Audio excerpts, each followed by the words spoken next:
Remember, you're listening to nothing but the best.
Get ready for an unforgettable experience. Are you ready?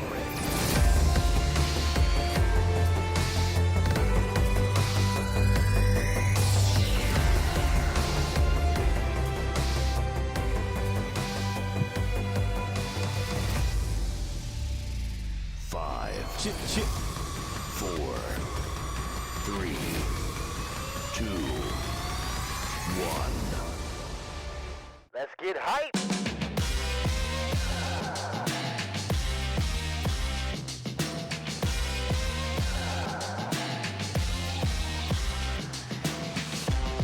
Welcome, Cowboys Nation, to another episode of the Late Night Hype Show. We have a special guest in the building, 105.3 The Fans, Jeff Cavanaugh, or as you guys know him now, Mr. 40 Burger, coming up. We're going to talk about the draft because you know he goes deep diving into the draft. But before that, let's party!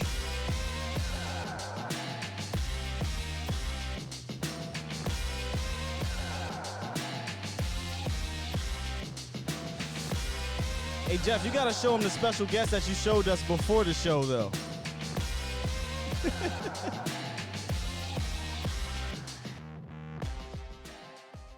Yeah, bring that other guest in here, Jeff. Bring that other guest in here before we show the face.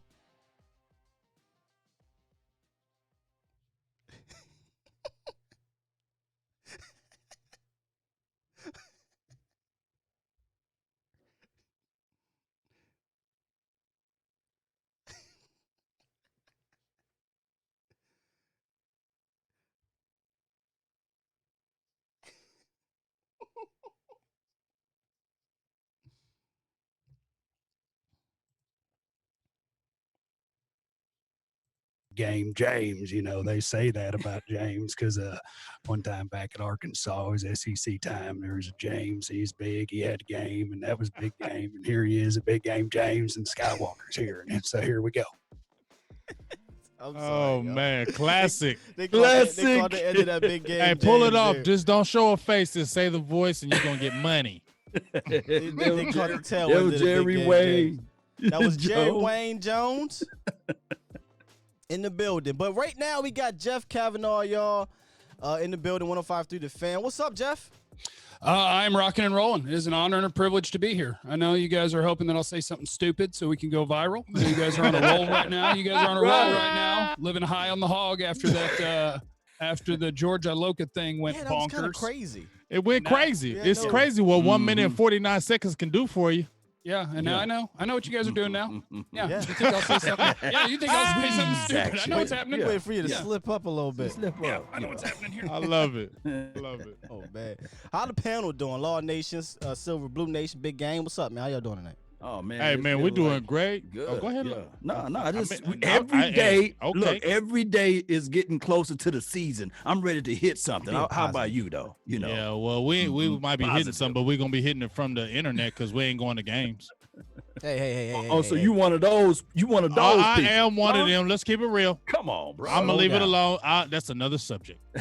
Slow it down. We're not going to do that, okay, Jeff? I don't know where you're at with that, Jeff, but I'm trying to be positive about the situation. Sounds very political to me. I'm not going to touch that. Yeah, that's not the kind of viral we want to go, okay? No, we won't Oh, do we're that. not going that viral. Okay. Okay, yeah, let's leave that alone, man. Shout out to everybody that's in the chat right now. It's already booming early. We barely even started. Thank you guys for being here. We're going to try to have a quick, good show for you guys. Jeff won't be here the whole entire time. We'll do our segment with Jeff, and then we'll move forward with the rest of the show. But with that said, let's kind of just hop right into it because, listen, I come to you, Jeff, when it comes to the fans fan in regards to the draft, right? You are able to give us, your take on the drafted players or the prospects in a way that I can understand, where it's not totally scout talk. And I love Biadasz, right? But shots fired at Biadasz. That's real no, messed no, up. no, no, no. I love Biadasz. he said, came right out there and said, Right bow, out bow, of the gate. bow, shin shots. But There goes Biadasz coming on the show. you give Yep, it got to to get us. Biadasz now. He got to defend himself. I'm gonna tell you secrets about Biadasz too. That man holds a grudge. You'll never live this one down. Well, listen, I've listened to him and Mickey for years, so I know those little shots he be throwing. Yeah. But yeah, man, we just want to pick your brain about this draft here. So, big game or law, if you want to kind of go right into it and All right, let's just talk about it. 40 burgers. Let's just off rip. You need to trademark that damn name for bro. real. Bro, you should trademark that name because you will be rich right now, okay? That was a mistake. And that's one of those. I have a terrible memory, so I don't know if I came up with it or not. I'll be honest. Well, I who think- cares? We all think of you when you say Right. it. When we hear 40 burgers, we hear you, so you run with it. Yeah, I think it was at Not to Be Trite, my guy Mike White on Twitter, the other Mike White. Okay. I think he might have been the first Mike one, White is cool. I like but Mike I pushed it hard, and You so did. I do You pushed consider it it. super. Yeah, I it's consider half of yours. myself, Hellman, and Mike White to be the three dads of the movement. And now I see Blogging the Boys is out there hawking T-shirts. And you know what I have to say about that? God bless you. Get that right. Not a cut or a percentage or anything. Let me tell you right? something, Jeff. When we Yeah. kind of pushed that you were coming on the show, literally, a lot of people were saying, Mr. Team 40 Burgers Team 40 coming on the show. burgers. That was coming out. Team So, 40 burgers, big dog. It's associated with you now, man. I've Yeah, learned you you got stuck to with it. come up with catchy things. Team Yeah. 40 Burger and Captain Trade Down. Law Those Nation are the is- things I went with. Law Nation is the master of that. I don't have enough catchy things, but he's got a ton of them. Yes, sure. indeed. So But what's up with this draft, man? What do you Yeah. think about it? I mean, you was pushing it, Jeff. You and Vosh Lombardi, y'all was pushing. You know, remember we had me, you, Law, and Bobby was on the show, and you were talking receiver. Hey, we get a receiver, boom. You were talking about a little bit of Mari thing, but it came to fruition. What do you think about CeeDee Lamb dropping here and the offense, all that good stuff? What's kind of your feeling with that? I think you got to be really thankful for the teams who screwed it up before you. Right. So thank you to the 49ers for taking Javon Kinlaw, who I really like, but I thought they're going to take a wide receiver for sure. So thank you to them for not taking one. Thank you to the Broncos for taking the wrong receiver and Henry Ruggs as the first receiver off the board. Right. And wait, no. That was Raiders. Oakland. Oh, that was Raiders, not Oakland. Raiders, yeah. Vegas Then Raiders. Denver took the other receiver. Yeah, Denver Jerry. took Jerry They Jeudy. said Judy. And even if it had played the other way, if Denver had taken CeeDee Lamb, I would have wanted Jerry Jeudy for the Cowboys over Caleb Chason. To me, those two receivers, I don't have Henry Ruggs on that same sort of level as I Jeudy and didn't CeeDee either. Lamb. He was my 3. Right. He was my third guy. So when he went off the board, it was like, oh, sweet. All right. But I thought all three of them would go. And to see CeeDee Lamb be the one that didn't, I was shocked because that was one of those things where I would do, you play with the little simulators and you make videos. You say, here's mock draft version 73.4. right. And CeeDee Lamb makes it to 17. And I'd be like, okay, hold on. We're going to restart this because that'll never happen. And you restart it and then it happened. And the Cowboys felt the same way. Their simulations, they weren't getting CeeDee Lamb on the team. And that was my thing is as we were leading up to the draft, everybody kept talking about, all right, but realistically, maybe Chason or maybe, and you start naming all these other guys. And I wouldn't let it drop. I was like, but if one of those top 3 receivers is there, you better be willing to pick one. But I didn't think they would. So I'm proud of our little Cowboys. I'm proud of our little Cowboys for making the right decision. Passing game is king. And CeeDee Lamb was their 6th best player. He was my either 6th or 7th best player. To get him at 17 is just stupid value, and receivers an important position, so you take him. So if CD wasn't there, would you lean on defense, or were you all team offense altogether? No, if CeeDee was gone, I'm trying to picture the board at that point. I would have been okay with a Caleb Chason pick. I thought he was kind of a boomer bust guy. And we'll see. Maybe that athleticism turns into a monster in the NFL, and maybe it doesn't. But to me, those top two receivers, CeeDee Lamb and Jerry Jeudy, they're so safe. Oh my goodness. Like it's high floor, high ceiling. It's everything that you want. And to have that was just a gift. And so A+ because they were willing to take it.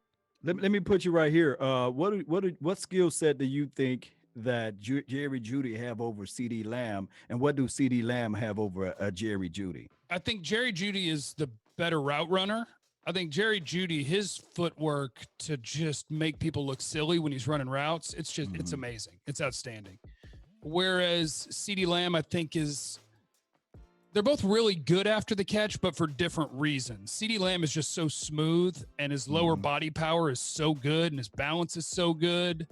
So I think CeeDee is the better go get my football guy. You know, you want him to turn around and do an Odell Beckham, one hand out here, no problem. CeeDee Lamb is going to make bad throws work. He'll go get them. But Jerry Jeudy is just one of those guys. I'll give you my comps. So like Jerry Jeudy, when I watch him play, I think about Antonio Brown. Wow. That guy where it's like, he's not the 99th percentile athlete, but he just knows how to run routes, and he just knows how to set people up, and the way that he moves is just like that. I picture him as more of a guy that plays on the ground and not in the air, but just such a great route runner to get open. And CeeDee Lamb to me is DeAndre Hopkins. He's basically a clone of DeAndre Hopkins, where he's not huge and he's not a burner, but back shoulder ball belongs to him. Ball in the air belongs to him. One guy, not going to tackle him. He's that guy that's super dependable and good at everything. So that's just those two guys. That's who I see: Antonio Brown and DeAndre Hopkins, and I'll take either one. Wow. I definitely would take either one of them. And we were all surprised. We all did backflips and cartwheels. I mean, how can you get mad at you getting a CeeDee Lamb? Because now you just sitting there thinking, you're curling your fingers like we were about to really get it in. So now you get a CeeDee Lamb, and what's so good about it is you had probably Trevon Diggs. They had him in other publications, Jeff, at being a first-round pick with the Cowboys. He falls to you in the second round. Ooh. How do you feel about that one? That's my dog, bro. Boy. It is so rare that the Cowboys, as they're going through a draft, that you say, "Hey Jeff, who would you pick?" And then you give a name, and then they pick him. It's very rare that happens. Twice. You know? Xavier Woods, Anthony Brown, Michael Gallup. By the way, Jeff, credit to you for Xavier Woods. I watched that live draft, and you were championing that damn thing. Every time a pick came in, you kept saying Xavier Woods. I literally credited you for getting Xavier Woods. Well, I mean, we had the secondary coach on because they had already taken Cheeto and Jordan. Yeah. Right. And I told him, I said, I know you guys don't have a pick coming up, so you're going to probably want to trade up here and get Xavier Woods. And then they did. They did it. It was great. So shout out to you, fam. Shout out to you. So Trevon Diggs, now technically he wasn't my best player available. He was my second best, which means it's a terrible pick. I actually liked Christian Fulton, the LSU corner. I like him too. A little better.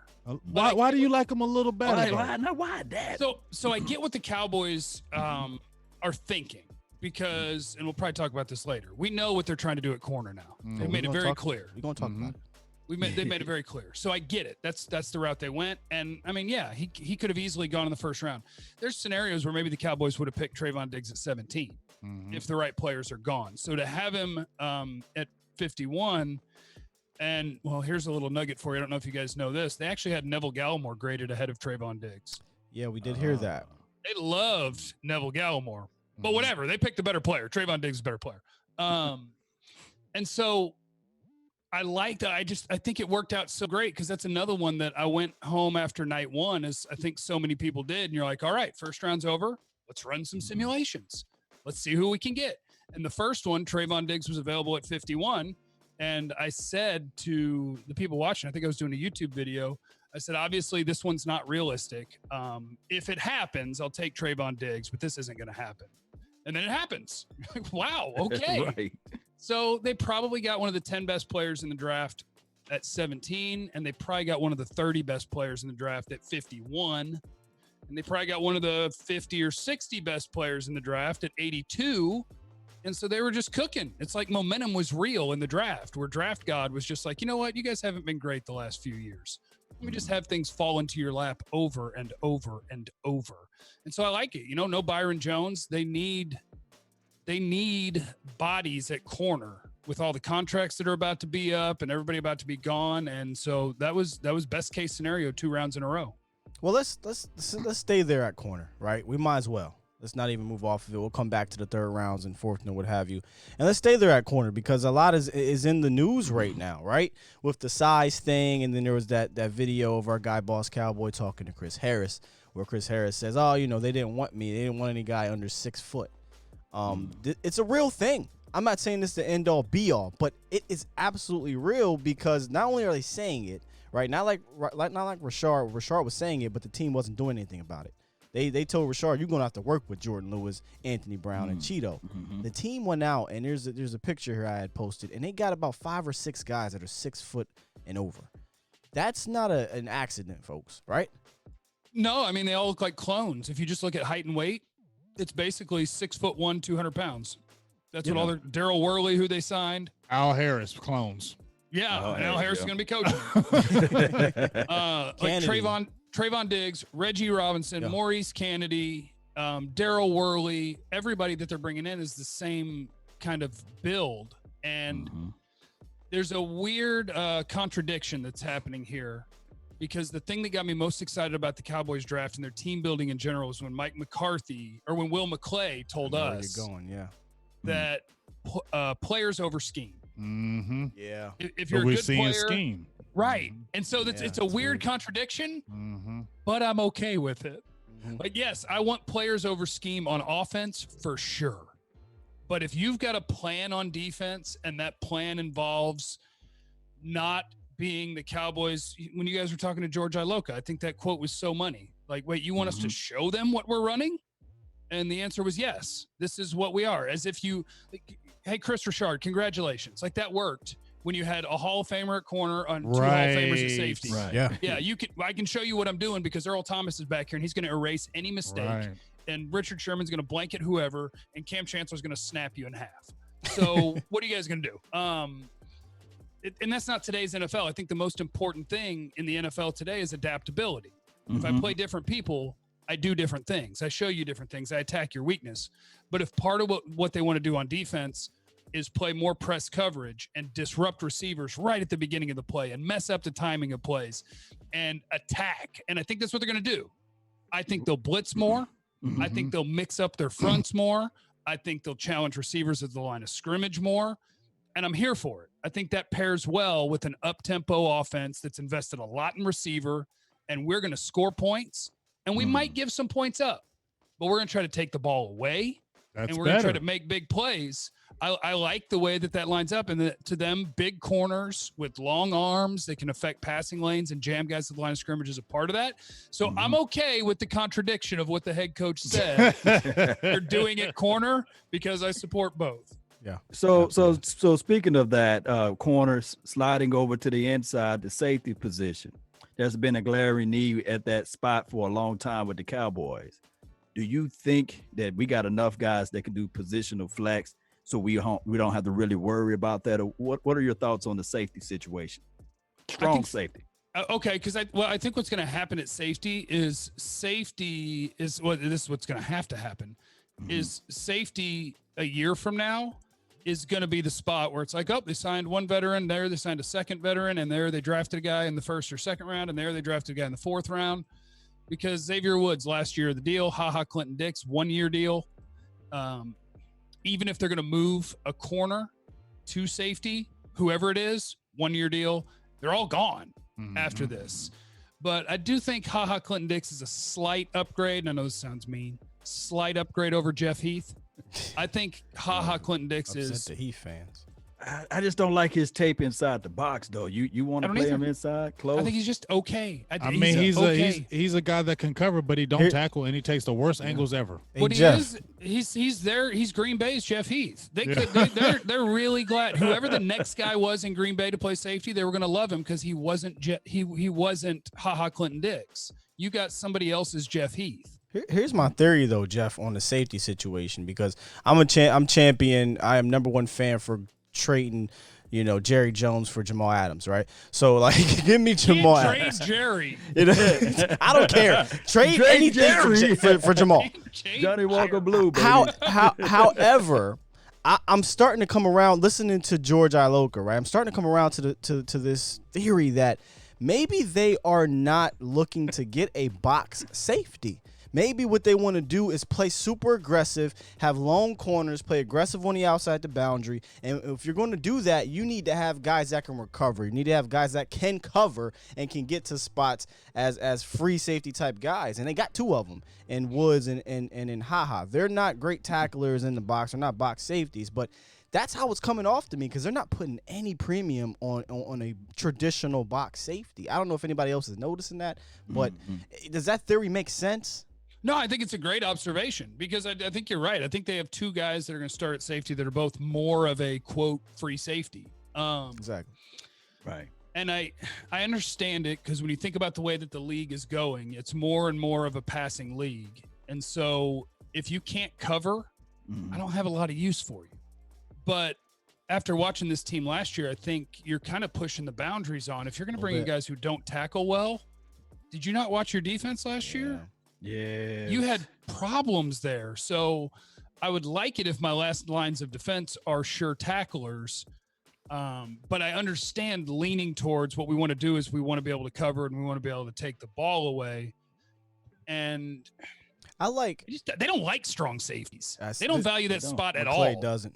They're just like, yeah, put Jeff Heath in there. We don't care. He's been here for how long? Has he ever been terrible? And they're like, well, yeah, a little bit. And it's like, yeah, whatever. Put him back out there. Here's where I'll give them the benefit of the doubt with that situation is, okay, they're not going to get a box, but they're emphasizing defensive tackle now.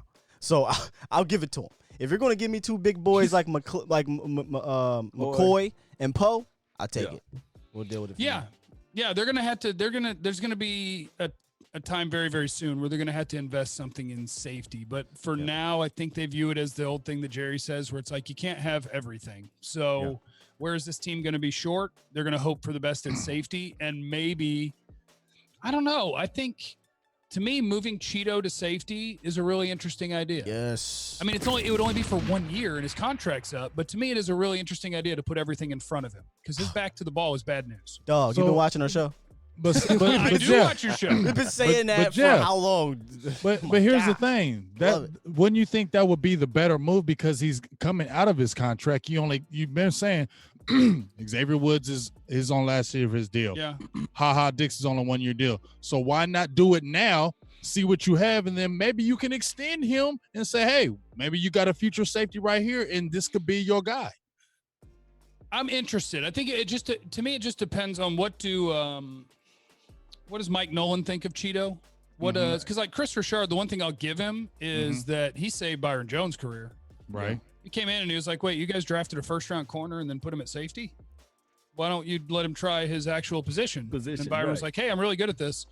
And Cheeto was kind of a safety at Colorado at times where he would kind of play the slot, kind of play the box. He'd move around. But so I'm interested to see if Cheeto could be a better player if you stop asking him to turn his back to the ball. But then again, they might think if we're going to play more press man and less cover three, we're going to get less turnaround. But no, I don't like that either. I don't like putting Cheeto at the line of scrimmage because he's going to be turning his back. I think I'm in on trying Cheeto at safety because my favorite thing about this defense, what's about to happen, is everybody that had a sponsor, right? Your sponsor's gone, right? Like Tristan Hill had a sponsor, Rod Marinello. Your sponsor's gone. So you might not make the team. And every year that we go to camp, I guarantee you that all three of you at the beginning of a Cowboys training camp in the last 4 or 5 years could have said, here's the 22 starters when this thing's over, and here's 50 of the 53 guys that are going to make the team. You could have done it on day one. Yep. Right. That's true. True. So true. Who's going to start at corner and safety? Right.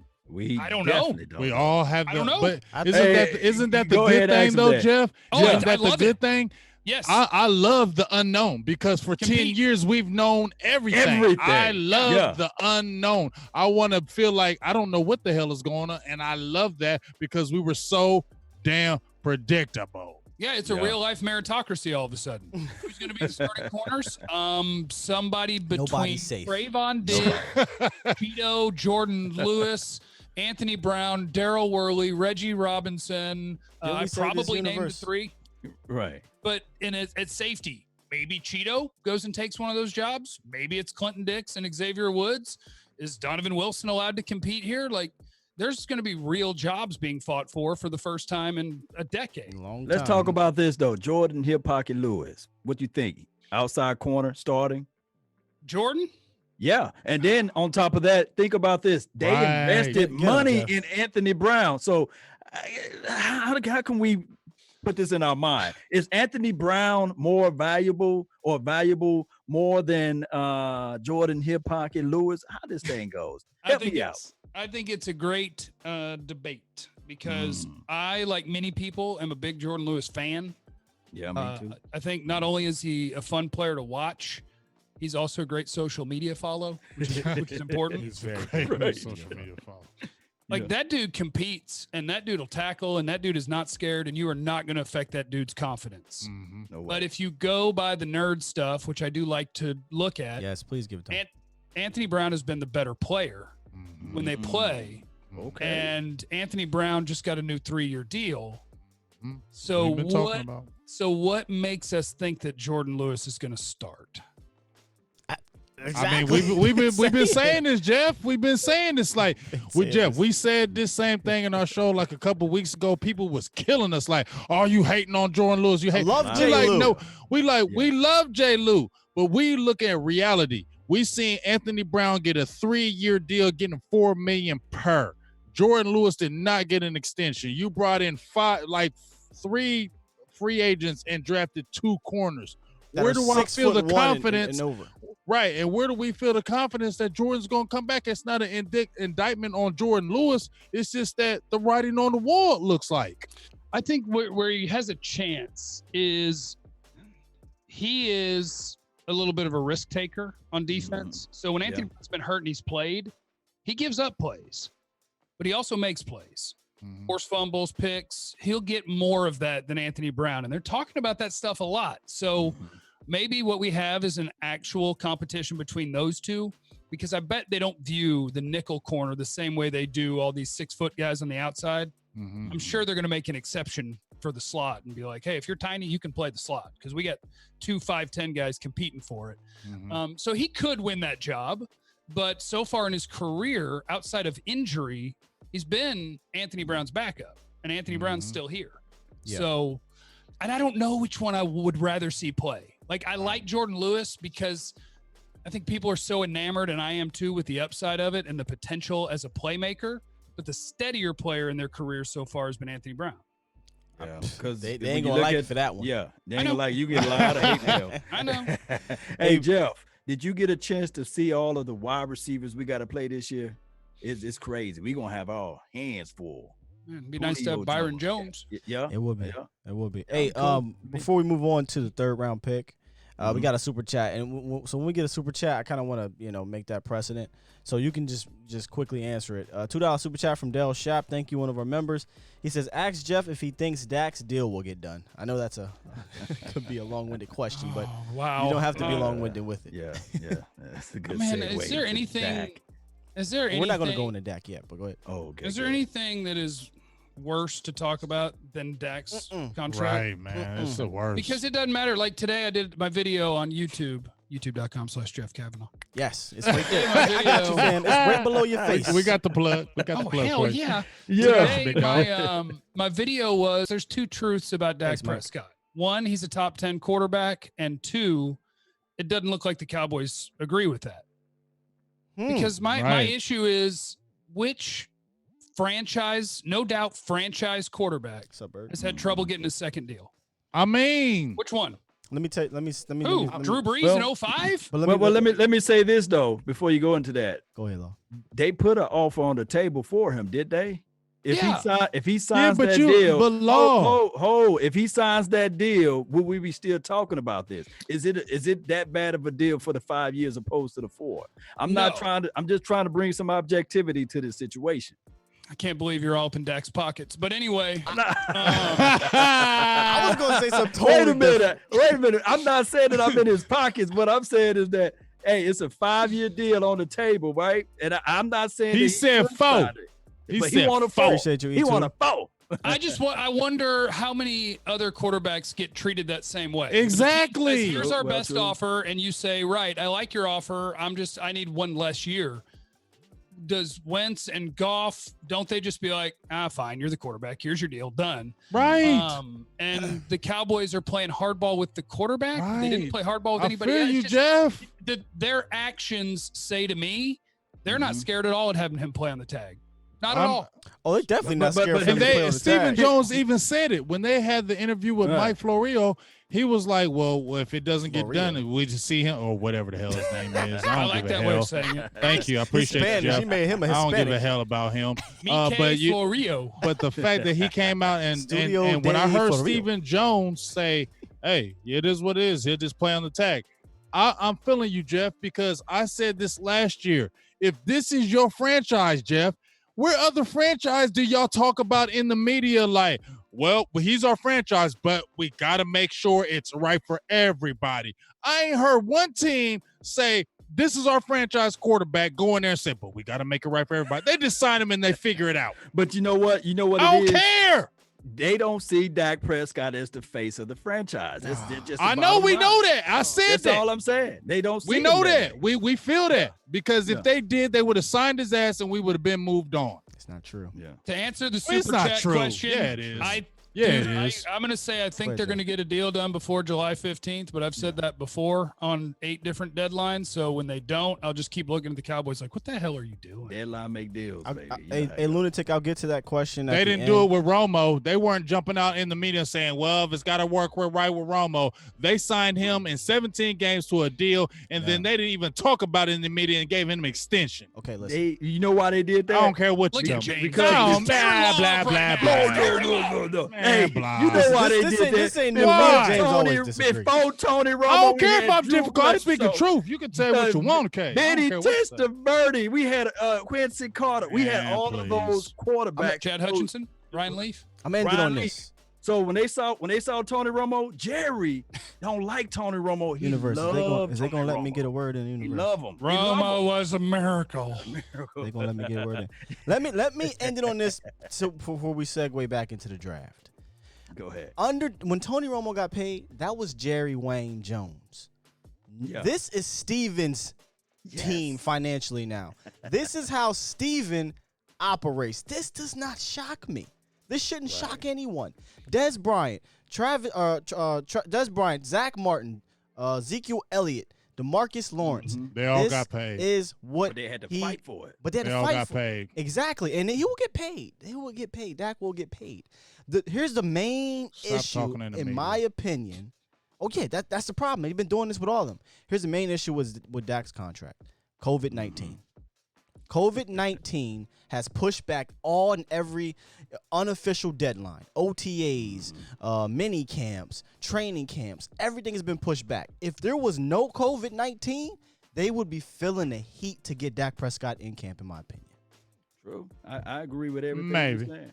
Oh, they would. Trust me. I think I want to hold on. I think I want to challenge Skywalker here. Challenge real me, quick. please. Challenge, throw real the quick. challenge flag. Challenge him. Throw the challenge What flag. about the fact that they're trying to get ready with a new head coach and a new offensive scheme, and Dak is not partaking in things because you haven't gotten his deal done? Wouldn't you feel more pressure to get it done because he can't be here? He's not going to be able to work out with the team. We're trying to learn an offense on Zoom calls. And he's not even here.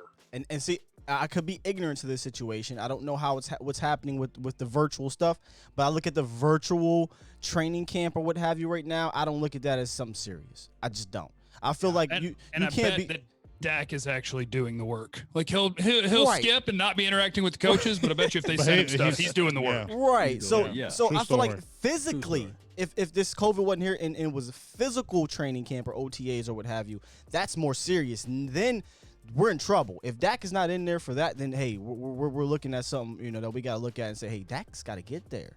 But right now, unfortunately for Dak, really, because it has nothing to do with the team. The team is like, cool, we'll keep pushing this back as long as we can. But Dak, he doesn't have a unofficial deadline. I know July 15th, right? But let me tell y'all this though. they better do something before Watson get his. I think that money on the table is what, $40 to $45 million for Watson. Oh my God, are you serious? You think they wish they could rewind a year and give him his $28 million a year? I mean, yes. But that's their Yeah. fault because they want to play the game and they want to be slick and they want to sit around and be thinking we're the Steven Dallas Cowboys, we're going to do our thing, Jones. and then when it comes back and smacks them in the face, they're like, You and know- it happens all the time. The thing that frustrates me, and I love it, the thing that frustrates me is you play this hardball game, but you end up paying. That's what I don't like. You play hardball with all these guys, but you end up paying. We're not trying to It will set get records you with the running back position with Ezekiel Elliott. We're not trying to, but you made him the highest paid running back in the league. Stop playing the games in the media and just sign the man. Jeff, was it true that Jerry wanted Deion Sanders and Stephen Jones said no to Deion? I'm too young, Oh, but you're too young. I bet. So that's what's going on. Like my guy Scott Yeah. Walker said, Yeah. it's Steven, Stephen Jones. Y'all can help me out in the chat box. Let me know whether or not you guys feel that it's Stephen Jones is holding the foot to the fire as it relates to Dak Prescott contract, or is it Jerry Jones? I think Jerry Jones would not park his Porsche Fam, outside.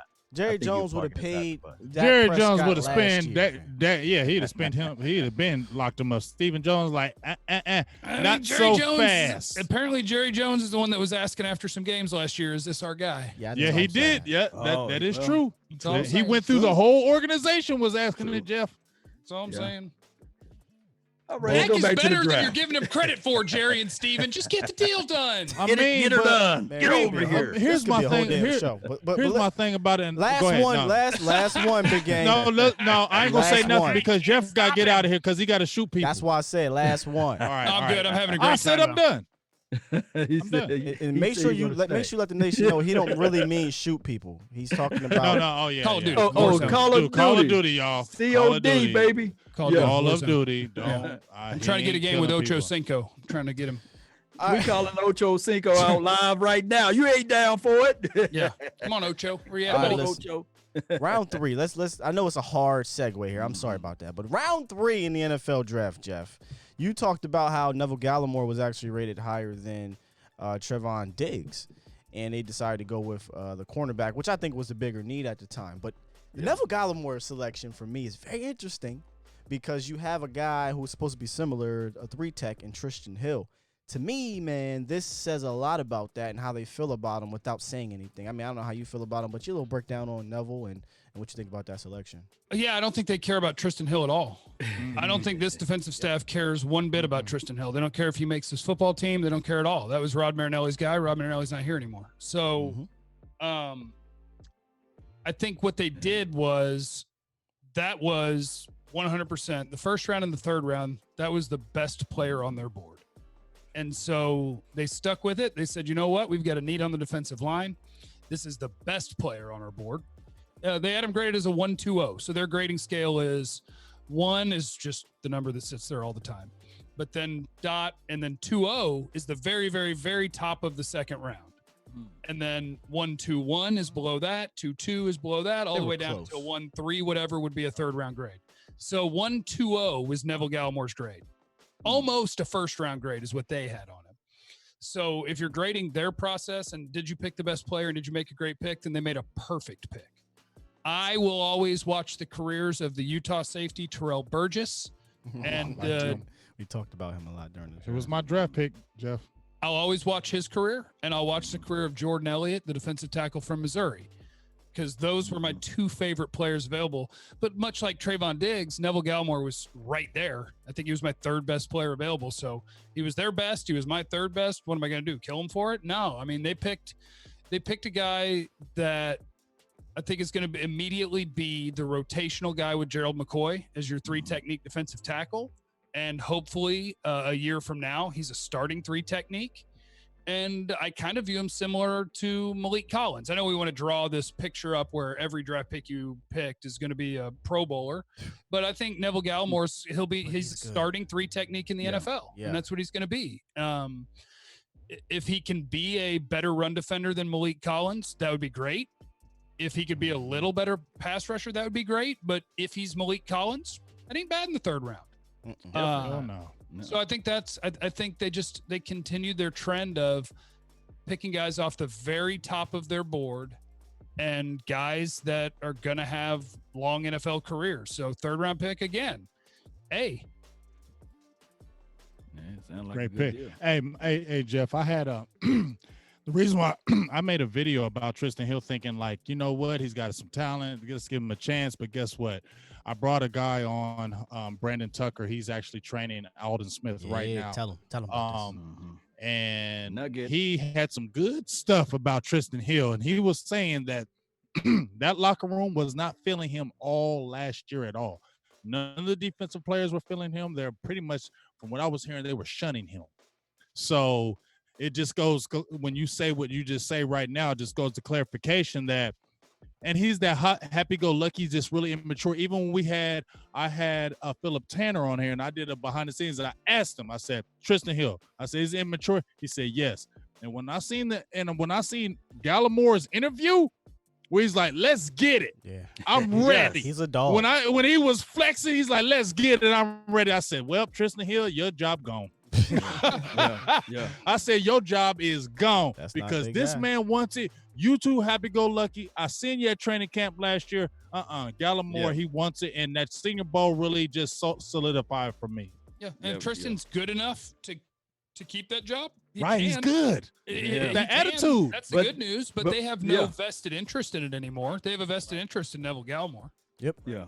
That's not Because their during guy. training camp last year, we saw We saw Daniel it. Wise. Remember that, James? We saw Daniel it. Wise outperforming Tristan Hill. I said, well, hey, give that guy right there. He's undersized, but he's getting upfield. Put Daniel Wise in over Tristan Hill, But Daniel Wise was a better prospect than Tristan Hill, too. I can't Nugget. believe he went undrafted. Well, it's a Marinelli guy. It's a Marinelli guy. He's, Marinelli's no longer here. Don't be shocked if he comes calling for Tristan. We're not There you be go. shocked. I mean, Not be shocked. there's a migration from Dallas to The Las Vegas. Vegas right now. Cowboys. Las Vegas, baby. Las Vegas Cowboys. Round 4, Dallas double dip. I was talking about this before the draft. I could see us double dipping that corner because we don't have a ton of cornerbacks signed after this year. And they did it perfectly, in my opinion. I thought they should double dip in the first 4 rounds at the position. And they got a guy, and be honest with you, Jeff. I know you probably looked up him. I did not know anything about Reggie Robinson.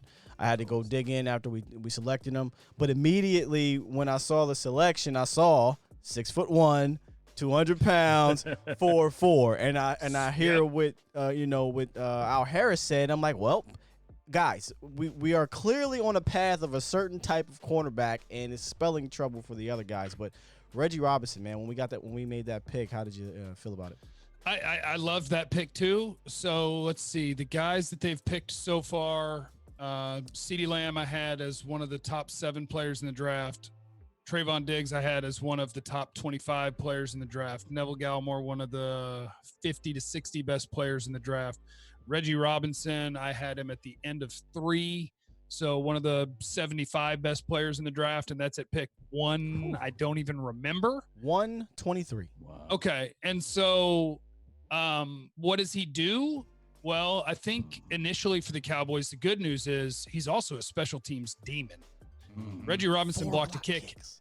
Every year he was at Tulsa, he blocked a kick. Annual tradition. I'm blocking We a need kick every year. that. And so this is just me guessing, but I don't think he's an NFL starter to open up this year. If he's won by the end of the year, I think that would be awesome for him. But what he is he's a super athletic dude that has the size they want, the length they want, and the ball production they want. He took the ball away. He made plays on the ball when it was in the air. I think he's one of those guys that's got room to grow, but we're talking about the 4th round. Right. I think they hope, and I hope, that a year from now, your starting corners on the outside are Trevon Diggs and Reggie Robinson. And that would be an amazing draft if that turns out to be the case. But right now, I mean, I think, look, he's going to make the team. He's going to play special teams, and he's going to compete in camp for a chance to get snaps. And if you have an injury, then he plays.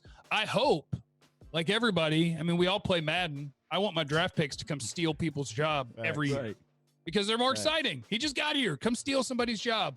I don't know that I expect that. Well, I do know that I don't expect that from him. But yeah, I think a year from now, he'll be an important part of the defense and the special teams. And I think they did it again, where it was you're just letting the draft happen. You just let it happen. And you watch all the names go and you're like, are we up? And they're like, yeah, we're up. And you're okay. Who's that name at the very top? Oh, Robinson, the corner. All right. Boom. Call it in. Done. Like, why make it hard? We don't have to make this hard. Well, We don't have to flip. We don't have to scroll down 6 pages. Well, Rod really likes that Hill kid. Where's he? Well, we got 115 better players than him on the board. Yeah, but Rod, did you like that guy? Liked him, stud.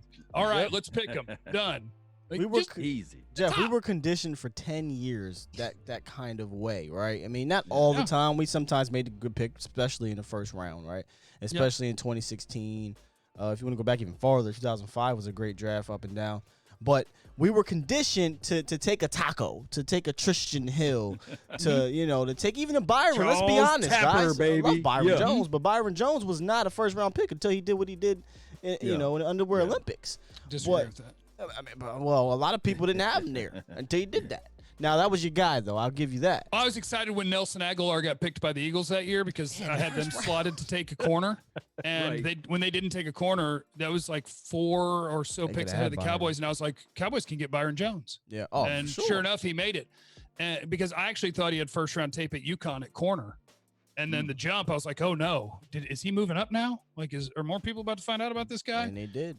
And they did, but you still got him, and then they put him in the wrong position for 3 I was years. about to say, then they put him in the wrong position. But That's the, Cowboys. the point is, though, that in this draft, it seems like they didn't make things hard on themselves, like you said. They said, okay, look, Neville's still there. We need a defensive tackle for, so let's go get him. We don't care about Tristan. Oh, Reggie's still there. We don't have any cornerbacks signed after this year, so let's go get him. And then the trade with the Eagles happened. I didn't even know how to say this guy's last name, so we just called him Tyler Biadasz. We traded up with the Eagles, and when we took this guy, I said, God damn it, this draft is perfect. I mean, you could not ask for a better draft. You got a center from Wisconsin and Tyler Biadasz. He was a Remington Award winner, which is awarded to the best center in the league or in the nation. How did you feel about Tyler when he was drafted to the Cowboys? Oh, okay. He was picked kind of where I had him. Fourth round. Yes, 146. And Biadasz. Name is Biadasz. Bia. Yeah, there you go. I would Still never working. get it. We just call him Bia. Yeah, I mean, if he earns the starting job, he can be badass. So I haven't Gotta seen earn his 2018 tape, and I'm told that his 2018 tape was better than his 2019 tape, where he was fighting some injuries. But I think he's a good player that started a lot at Wisconsin and paved the way for a lot of yards. My problem with him was, you know how Dak has got some real wide hips, strong butt, big strong butt. That's what Biadasz would say, yeah. Biadasz is a little light in the tush. Really? Yeah, like if you ran you remember the game where Connor Williams had to try to block Jaron Reed?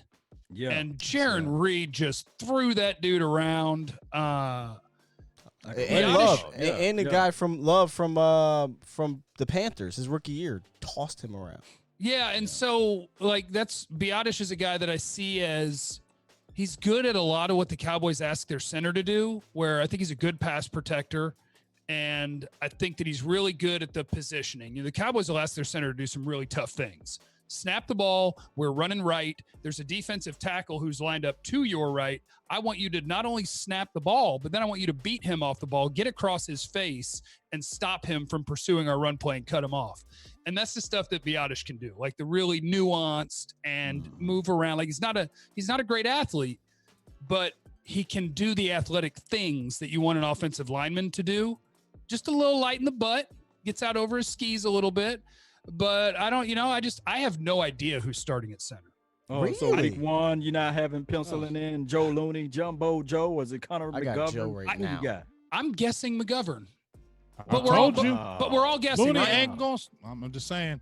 I You're going to don't take that think- spot from Looney. I don't think I I've seen enough would of love Looney for that I McGovern think he's to a great start. teammate and he's a good dude to have on your roster. Joe Looney, to me, he's not an NFL starter. So Thank you. Thank you. That Rams game Thank scared you. the hell out of you, huh? That Rams game in the playoff. yeah. So what I want to That was see the is game. I want to Yeah. see somebody take that job from him. But if you just want Yeah, somebody you who's had definitely want to experience, see someone take it. Yes. That's the Yeah. only game that when you really look at it, you say, "Come on, Looney." But No, he was but going against some that ain't the dogs, though. only game though, Law. That ain't the What was only the other game. game He that you is a saw? back. But I'm saying he is a career backup. He is Yeah. a career backup. He started in place of Frederick because it was a need, but you I mean, do he not started want him before. starting. He is a backup. Here's the thing. Here's the thing with the center position right now. I personally think I would love for McGovern to take over the left guard spot. But if he can't take over the left guard spot, if it's center, so be it. You want McGovern to be the starter as somewhere. That's what you You want. drafted You him. He want gotta play. Looney to be a backup as well. But if McGovern is not your starting center, and Tyler, how you say it, Biadasz isn't ready, I think Looney is a great bridge player. You know, I'm not saying he's a great player. He's a great bridge player until one of those guys are ready. But I'm telling you, man, I would be very disappointed if McGovern can't take over one of those spots. I hope Yeah, it's because McGovern or I- Biadasz. yeah. You always hope that a young guy takes a veteran guy's job. Right. That's what you do. And so Right. I hope that one of them wins that job. Hey, shout out to Andrew. He donated. We got this little thing here on our channel. He donated $8.88 because of 88. We had a whole 88. Oh, you guys debate. want to meet CeeDee? Hold on. I know you're sleeping. I know you didn't name you. I know you didn't. I did. I named my dog CeeDee. Oh, 40 Uh, burger. His his middle name- name better be 40 burger. Yeah, CeeDee 40 burger CeeDee. That's yeah. I So- tell people it stands for cool dog or crazy dog. I like it. Because you got to be careful naming dogs after people. Because I don't know you don't know that person. Yeah, one of my Right, buddies right, named right. his dog Dak. Yeah. Yeah. I got a buddy who named a dog Aikman, a Luca. Aikman. Yeah. Aikman. Well, shout out to you, Andrew, for the chat. He said, "What's good, fam? Great live chat tonight." Absolutely. Jeff Cavanaugh in the building, 105 through the fan. Make sure you go over to his YouTube page and subscribe if you haven't. like all that He's good shit. He is on fire over there. Gives you daily content, and he interacts with y'all. So, you know, if you got something to say, Interaction. write it in his comments, and he'll be talking about it right on the channel. All right, moving on to the 5th round, where I don't know if this, aside from CeeDee Lamb, may have been the best value. I mean, I'm trying to look here. It's right up there. When we took the outside linebacker, Bradley Anae. Am I saying that right? Yeah. Bradley and I. Anae. The 'cause I was- Annihilator. and yeah, and big game. Just is so you know, dubbed Jeff, him I called Annihilator. that name. So if you hear people saying it, come holler at me, Jeff. It was me. I'll let him know. Did I'll you let him know. have Curtis Weaver right appreciate there, you. or you wanted Bradley, Jeff? Was Weaver available? I mean, that was the right. those were the I two. don't know that he If was they didn't I'm gonna get, check because if Weaver was available, I would have wanted Weaver, unless know well, that he people were talking about was. his bad body. no, Weaver went right before. Right, and right, a little that's bit before what I him, yeah. said. Yeah, Those Okay. two Was were available going in to the be the 4th. picks. Yeah. So Anae, I agree with the young Skywalker, and I think maybe Diggs was a better value at 51 to get a guy that some people might have seen as a first rounder, but to get Bradley Anae in the 5th, I think is going to be a steal. I think Bradley Anae is going to play in the league for 10 years, and I think he may be an NFL starter. He's a dog. 13 sacks his last year at Utah, MVP of the Senior Bowl. He's just a really good player, but this is what happens in the NFL. This is what happens to like my guy Desmond King, the corner for the Chargers. Yeah, yeah. He gets to slide to, I believe he slid to the 3rd round, and he was a first-round player. He Should've just been a wasn't Cowboy. quite as fast as they wanted or as big as they wanted. So with Bradley Anae, he had all the production. He's got really good tape, productive player, kicks butt at the Senior Bowl against good competition. Like there's so many things to like. And then the combine happened. Wow. And Right. at the combine, when you're 250 something pounds and you run a 4.9 and you don't run a good 3 Yes. cone, all of a sudden it's like, well, hold on now. This small-ish defensive end, Short arms. Yeah. smallish, doesn't have long arms, and Right. he doesn't test well athletically. Not a bender. Yeah. No, if he would have ran a 4.7 and a 7.13 cone and his arms were an inch longer, maybe he goes in the top 50. Wow. But Some Yeah. people had him there anyway. yeah, but because you didn't check all the boxes that NFL teams are looking for their prototypical defensive lineman, a really productive player who's really good on tape falls to you in the 5th round. And again, top player on the board for me, the very top. which as you're going through hundreds of players, that stands out. 179. We were shocked. We were talking about it at 123. I'm gonna be honest with you. During the draft, we're like, all right, guys, we got our receiver, we got our cornerback, we got our defensive tackle. What's next on the list? We need a pass rusher. Who's at the top of the list of the pass rushers? I mean, you had Weaver there, but Anae was there, and we were just baffled. Like, what is it? So we're doing research, and we're like, well, you know what? He tested bad, you know, so maybe that's what it is. And then 123, 146, and 179 comes, and boom, we finally get him. And we partied like we partied when CeeDee Lamb was drafted. I lied to you not. We were that excited because I kind of want to ask you about the outside linebacker position. You know, no Randy Gregory right now. Alden Smith. What are we doing with Crawford? Anae could be a guy you might rely on as a reserve. I'm not saying a starter, but at least I think Anae. I think he's going to play defensive end. And I think he'll be, it's weird because they don't really have a Rod Marinelli prototypical right defensive end anymore where you have that freak athlete around the corner. Now, if Randy Gregory gets reinstated, you do. But if not, I think your starting ends are going to be DeMarcus Lawrence on the left. And I think Alden Smith things pending, Tyrone Crawford on the right. And I think Bradley Anae has a chance to whoop up on Dorrance Armstrong and Joe Jackson and Jalen Jelks. Yeah, the competition. You think Jalen Jelks probably be practice squad again, though? Don't that's you think? Your boy right there. I like him, but you know. I would guess. I think you got to get past. But again, this is going to be the first time in a long time where it's real open competition. Hey, Joe, if you show up and you outplay Joe Jackson and Dorrance Armstrong every day, you make the team. Yeah. And Bradley Anae, it's you versus Dorrance versus Alden Smith versus Jackson and Jelks. And who's going to come out of this thing as the third, fourth, fifth? They're going to keep 6 defensive ends. And Anae's going to be one of them. Just a matter of where he slots in there. And I could see him as high as the third defensive end at some point this season. Hey, Jeff, let me ask you a quiz. Remember we had talked at the very beginning of the show. This is the excitement that we want because just how you named all those defensive ends, we don't know. That's what we love because the roster seems like for so many years been predestined. No matter what you did, this was going to be the roster, like you said. Now we don't know at DN. Say that I'm excited about with this whole new staff is that we're going into training camp excited to look at damn near every battle. Not, you know, running back, obviously quarterback, but we're talking about those meaty positions that we've been eating up for so long. Now we get to see like what's going to happen. Hey, maybe there should be an open running back together. Sometimes. Well, okay. But no, that ain't crazy to me. Those need to break a tackle. We feel you, dog, but nobody don't want to hear it. We just stay quiet. We just stay quiet on it. We plead the fifth on it. We just plead the fifth because the Zeke people come kill you. I got my head chewed off last year. For first 8 games, I made a video, and I said, listen, it ain't wrong to ask more from him. And he gave us a little bit more in the second half, but I wanted more, and I got my head chewed off. But greedy. Yeah, he was better. The second half of the year, he was better after he got in shape. He hurt my video. Got in shape, Cabo's a must sucker. He had to Skywalker had to lay into him. Yeah, I had to tell him. You know what I'm saying? Yeah. Hey, so to end the draft, which is 7th round, right? You know, you don't really pay attention too much. But I paid attention. Danucci. I called him Ben Houdini at first because I didn't know how to say his last name. So Ben Danucci, man, he got some. This is the word I like to use. Moxie. Ooh, that's the word I was gonna use. Some jazz. Give me a little Ben Danucci, man. What you got on him? I only know a little bit about him. I didn't have all 22 film on Ben Danucci, but I didn't know his name when they drafted him. Right. That's why I called him Houdini. Yeah, I had to go find him and watch him. But he's got more juice than I thought. Like he's, I thought a guy I've never heard of, I'm going to go turn on tape and he's going to suck. That's what I thought.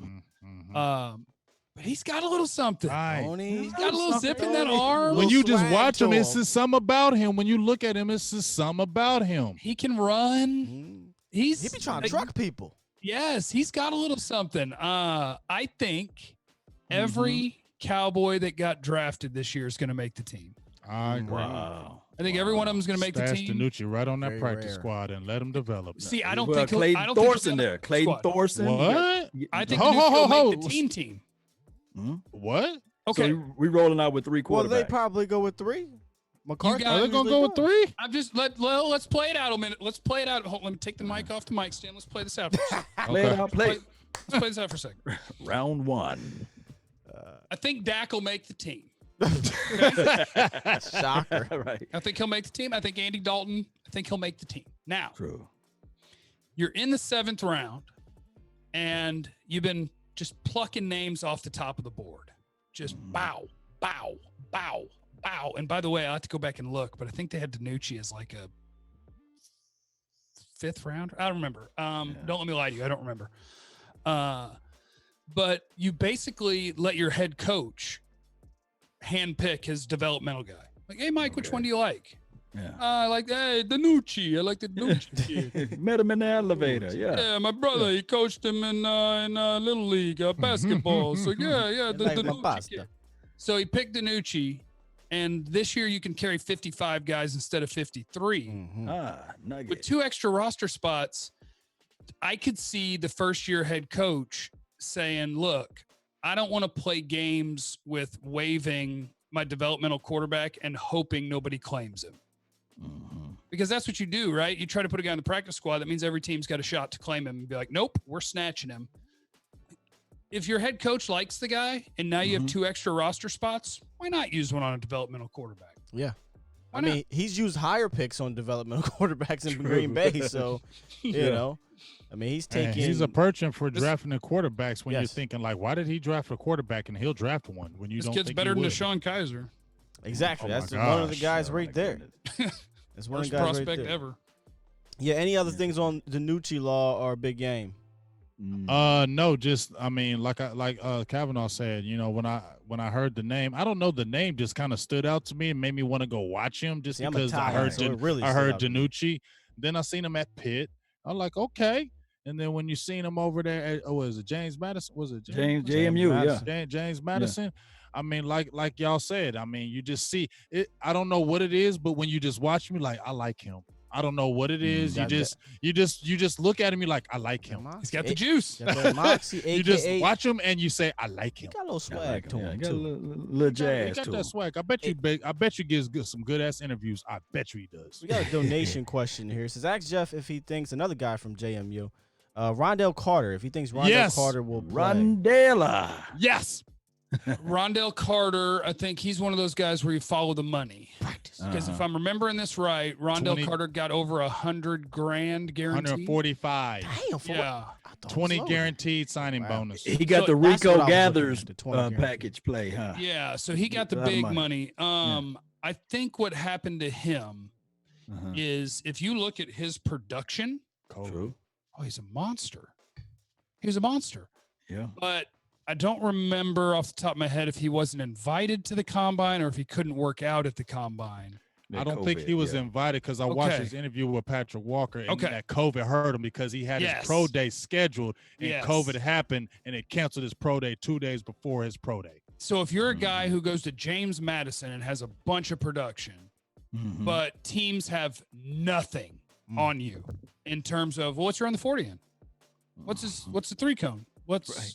how long are his arms? Like I got nothing. And I don't think he played an all-star game. No. No, So he teams got didn't. nothing. I'm the small Nothing. school guy who has good production, but teams know nothing about my athletic profile. I'm not able to go to their facilities to get to know them and try to impress them that way. And so undrafted free agent, even though should have been drafted. You know, if he were able to go to the combine, if he were able to have a pro day and post just decent numbers, dude gets drafted. So he's another name. Throw another name in the pile, which I know there's a lot now, but there's a lot of names at D end. But I mean, if you're going to bet on an undrafted free agent, I'll bet the one who got the most money. Exactly. Yeah, I think it's going to The be money tough talks. for those guys. Money on this talks. team. The undrafted. That other cat, Anderson from TCU, is another guy to keep your eye on, running back. I'm about to say Because he running got back. a nice little bit of money too, and that's what I said. You follow the money on them undrafted free agents. When I look at the money, it's like with Mitch Hyatt last year, when they signed you for that big money, that lets me know that you're staying on the squad. Yeah, True that. Yeah, and this undrafted free agency, man, we always find that one gem, so he may be that guy. Absolutely, man. Absolutely. watch Luther Kirk. Stay tuned, Jeff. Stay tuned. We may have him on the show. He might be on the show. Oh, really? Yeah, he might be on the Yeah, show. we may get him. Okay, Shoot, well- I forgot we're even live right now, so now they know here. Hey guys out there, we may Yeah, we live. We didn't mean to spill the beans, but I it bet may you guys happen. talked to the same person that I talked to try to set that up. But if you don't, You I probably can give you did. contact information to try to get him. You probably did. Well, we're third party at this point, so Okay. I'm not in direct contact with his, but third party in it at this Okay. point. So we'll know I something. can get you to his guy. I can get you to his guy. Well, that'd be great. That way Well, we hey, can do get that. get it locked up. If your guy ain't our guy, then I think we like your guy. Okay. Okay. See what happens. We're just producing on the fly here. Yeah, right. We're Yeah. just booking stuff. Hey, Yeah, that's all good. Come We're all on good. down. hey. Before I run these member questions here, you guys want to fire off some more to Jeff real quick? I don't want to fire these off until. I ain't got nothing. I know like I said, I know he want to get in this thing, so I ain't gonna hold him too much. But I just want to give a last shout out to you, Jeff. Yeah, You've been man, on you've been here a awesome, few bro. times. We really appreciate you, dog, for that in-depth stuff, and you always just come. Every time I hit you up, dog, you always just come through, and I just want to tell you I'm forever grateful. I appreciate it. Well, I love you guys. I'm a fan of what you guys do, so I enjoy you, the man. show and I enjoy being a part of it. Thank you, Yeah, brother. man. Really Thank you. appreciate you. Thank you, Jeff. Before I man. get So you much. out of here, I'm gonna fire off. Just fire them off. You don't gotta go too in depth, but I'm gonna fire off these questions from my members that wanted to ask you some questions. All right, you ready? Yep. All right. Here's Daryl Shapp. He says, does he think Dak signs a long-term deal by July 15th or before? And how many games does he see us winning? Talk about you. 11. 11 games. Okay. And yes. So before July 15th. Hey, we're quick with it. Yeah, we got to be quick with it. Okay, Yes, so the next and one. 11. Who does he see, meaning you, as the dark horse of the team? In other words, which player that's a does good he one. see showing a great impact on the team that we are looking over, like not paying attention to? Gosh, I think that's hard. I think that's hard on this team. So what I'm going to do is I'm going to go with the same guy I went with a year ago that didn't really pan out, but I still think that the potential is there for him to be really, really good. I'm going to go Xavier Woods. Xavier Woods. I think Jarwin's You too. hanging your hat on him. I think Jarwin's too Yeah. easy of a pick. Like, yeah, Jarwin's going to have 800 or 900 yards, but that's not a surprise. Witten's gone. Right. First question was from Shapp. The second one was from Texas Brick Cowboy. The third one is from the Lunatic. He says, The who does he Lunatic. believe is a starting left guard, center, right defensive end, and cornerbacks? He's asking you for the whole damn team. Yeah. Left guard, center. Okay. Left Tyrone guard, Crawford. center. Okay, so right defensive end is Tyrone Crawford. Left guard. Corner is impossible, Corner, but I'll okay. try in a second. Okay, left guard, Connor Williams, center, Connor McGovern. And Wow, your Connor. corners. I know that's Or- tough. That's a hard one. 1 through 3 corners. Or Connor McGovern is the left guard and Tyler Biadasz is the center. Or Joe Looney's the center. And okay, anyway. It's tough. Trevon Diggs. Whoa. Ooh, Ooh. I agree. Rookie. Here's the tough part because if you pick Cheeto, I don't know. He may be moving to safety. Right. I'll go Yeah. Trevon Diggs, Chidobe Awuzie, and Anthony Brown. I like it. With the Dan wild Brown. card of if Cheeto is a safety, give me Daryl Worley. That's what we were talking about. Did- Daryl didn't I Worley. say that? We talking about We Sleeping both on said Worley. that, yeah. Worley, yeah. All right, Clifford McKinley wants to know with the addition on defensive line, does he see the D-Law getting back to double-digit sacks, and maybe also with the Hell pressure yeah. up the middle, more turnovers will occur. So D-Law back to double digits and more turnovers. Yes and yes. I think Yes, D-Law could have easily had double-digit sacks last year. I think if you think that Lawrence had a bad year last year, you don't watch football right. Exactly. Get him. But yes, it'll help him a lot having Tyrone Crawford back, having interior guys that the other team has to actually account for. Their defensive tackles were atrocious last year.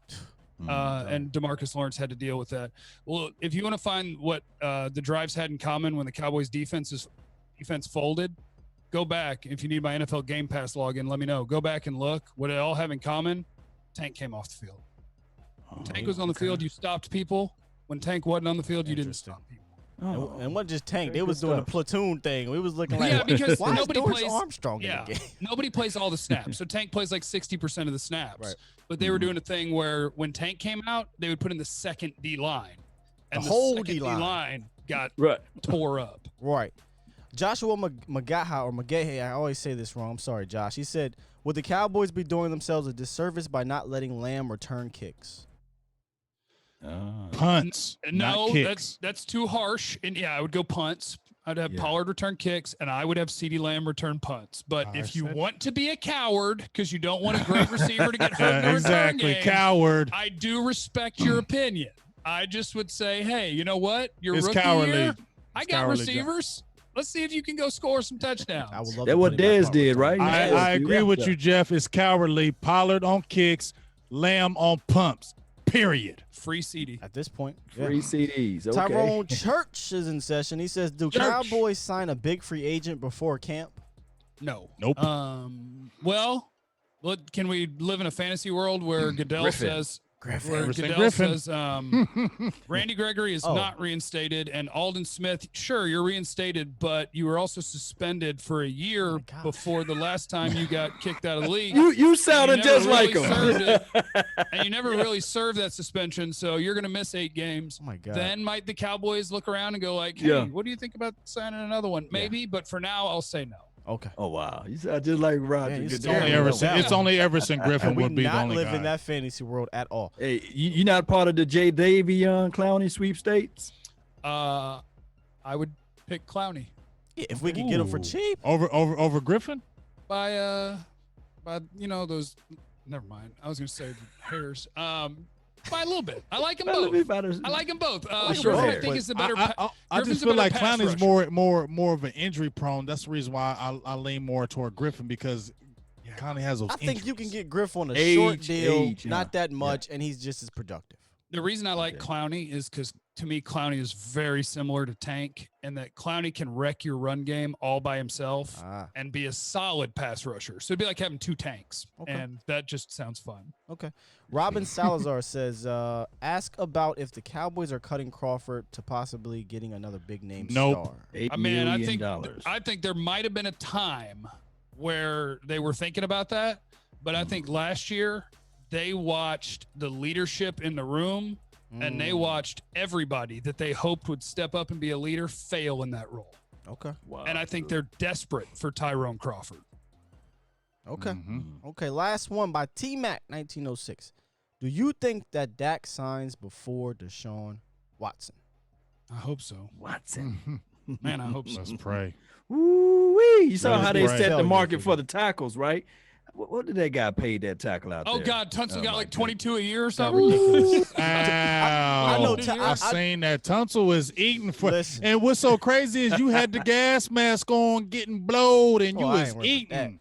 Yeah. Bill O'Brien is a dumbass. Oh my God. Yes, Wow. indeed. And Tunsil's Yes, great, but like Bill Hey, O'Brien is just like, Eastside. here goes one of the best receivers in football. You get out of here, but Yeah. don't worry, I got an old overpaid running back back. Woo, go me. Woo, and get caught. and Tunsil, what does the best tackle in the league make? Well, hell, how much more do you want? Take it. Take it. How did he able to do that, though? What did Trade all your $2 million? picks, trade your best player, pay the left tackle like a quarterback. I mean, it's just nuts. It's crazy. Absolutely nuts, fam. That's it for me. That's the last of the member questions. I appreciate you running through those like that, man. They were excited to ask you questions. As you can see, we got a ton of them. All right, we're gonna guys. try to keep that Stayed up, over man. for us, man. We appreciate you, Appreciate it. dog, man. We love you for life, bro. Man, you Don't yes, forget the indeed. donations, guys. Donation. Donation. My God. You heard, hey, now, hold on, Jeff, before you leave now. You heard Jeff say it, so I don't want to hear none of you motherfuckers talking no trash I'm to not me, leaving. talking, man, this ain't no donation. My dog, Joe, Ain't no Jeff. just said donation. So shut the hell up. I'm not leaving. I'm can't not say it leaving like until that. we get one. You There will gotta- be a donation. Go. or We I'm need also- $5 hollers. No, it's not. You're not leaving. Holla, this. hollers. I'm not leaving. Somebody. And get over on Jeff's heard what he page and said. donate too. I got you. I'm Get that watching the man feed. some money. I'm watching the It's not feed. about Let's me. see the Y'all first drop person y'all to come. cash app It's not about- feed. Right Now, how do you guys chop this up? Is this an even split? Well, it goes. We have 3 Hell different to the channels no. running right now. Okay. So We what ain't would you splitting nothing, This Jeff. a You get Big that. Dave James You better get your dad. Give it to Okay. James. Hey, Give it to James. Jeff, you know you my magic stick now. You know what you did for me last time, So dog. All right, I'm out see. of here. Donation. Solo. Donation. Donation. My God. Hey, listen, y'all. We gonna stick around for a little bit after he gets out. Yes, sir. Yeah, Okay, we'll all right, hang we're gonna tight take for a few seconds. Yeah, we're gonna take a quick break. Oh, we got one. $5 the lunatic. $5 to donation. Donation! Got one. Shout out to you, lunatic. Shout out to you, man. Hey, y'all, give I'm us waving. a few minutes here. We're gonna recalibrate everything. But thank you, Jeff, for coming on, man. Appreciate it, man. You were awesome. Hopefully we have you on again. And we You can the chop man, it up, Jeff. man. You the man. You a That's beast, Love you, man. dog. 40 Love you, minutes ago, dog. man. Keep up the great appreciate it. work. Thank Love you, you, bro. man. Appreciate you. Stick around. Stick around, Salute. nation. We will be back. Maybe we're Solos. taking calls. We'll Solo. see. We'll be right back.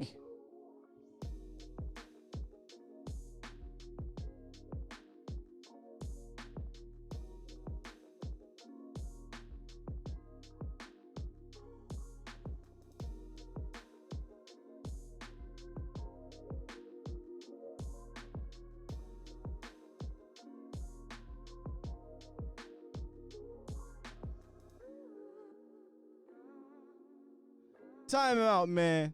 Shout out to AD for the $99.99 donation. I don't even know who AD is, but I appreciate you, man. Wow. Awesome. Awesome. Robin, thank you for the $4.99. We'll be back in a few minutes. We're setting up here. We're going to probably take some calls and keep rocking out for y'all, man. Awesome show with Jeff Cavanaugh. Stay put.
for an unforgettable experience. Yes, indeed. Are Get you ready.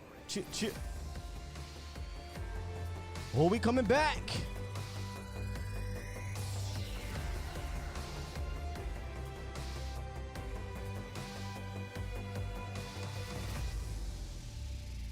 Five, 4, 3, 2, 1.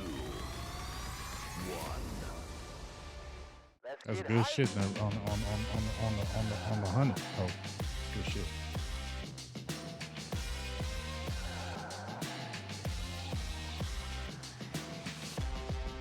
We are back from an amazing show with Jeff Cavanaugh.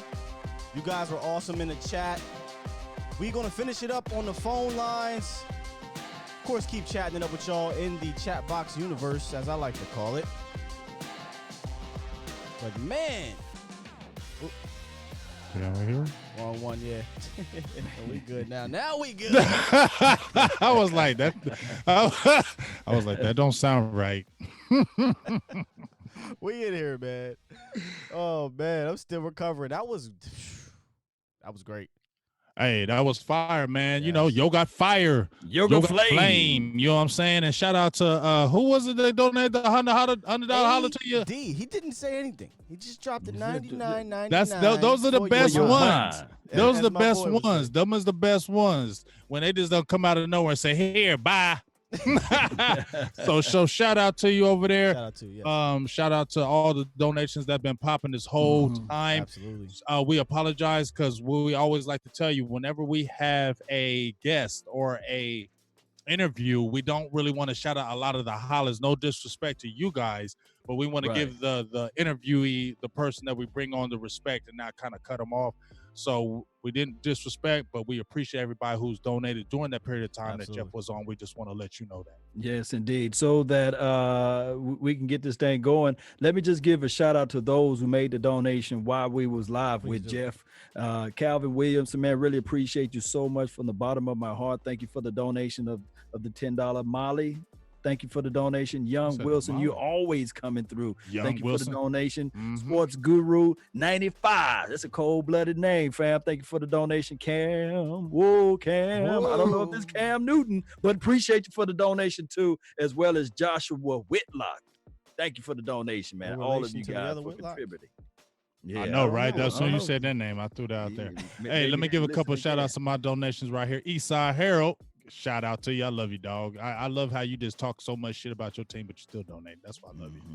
Shout out to Jessica Haggerty. She was started on the big level. She went to the Supreme. I like that. She's more Supreme. And then we got Andrew Nunya with the $8.88 holler. He gave it to you, Will. Yes. I think he came over and gave me the return favor. So we appreciate you. So he said it was a great show as well for that. Also got to give a shout out to Young Wilson. You know how he do. Aloha. And we'll be in Hawaii soon. And the way we keep banging these donations, we might be quicker. And hey ho, as I just spoke, Mercedes, BMW, Porsche just became a BG James Supreme member. I'm gonna get you right. Because wait till you see that interview with Jesse tomorrow. Yes, let's plug that right quick before people start getting up out of here. But Jesse Holly, Skywalker. For real, because people started leaving. That shit drop as quick as hell. I forgot to tell him last time about. Well, you know what? I'm glad I forgot to tell him because Q ain't come through.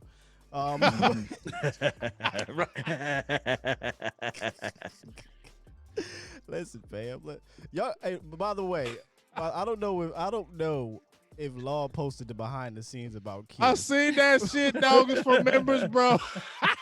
But I gotta post it for the members behind the scenes, dog. Oh my God. Oh my God. We had a feeling, but we ain't gonna do that to you, Q. You know what I'm saying? But we love you, Q. Don't watch this, and we ain't no disrespect. You don't watch this and be hating. We had a feeling. We That's love all you. I'm saying. We didn't get the 10 and 6 Q. Put it like that. Got the 5 That's and all. 11. We got the 5 and 11 Q. 5 and 11 Q.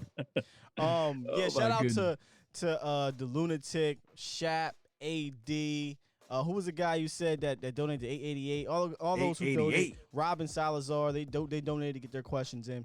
Appreciate you, man. Appreciate Man, everybody it's that's a in good the show. chat. Like James said, and I want you guys to know this: when we bring on guests, we can't pull up the chat box like we want. We can't go into the chat as much as we want because we want to be respectful to the interviewee and let him or her get their takes off. So I appreciate you guys for rocking with us and holding out as much as you did. But now this is your time. This is your time to get off your takes, and the phone lines are open. That is 717-745-8898, and we already got a caller on the line. They ready. They Oh, was ready. in there Caller, are beating. you They was there? in there beating. They ready. I'm here. It's your boy Antoine. I'm back. It's the boy. Yo, what up, Antoine? Antoine always get through, fam. What's the secret? What's the secret sauce?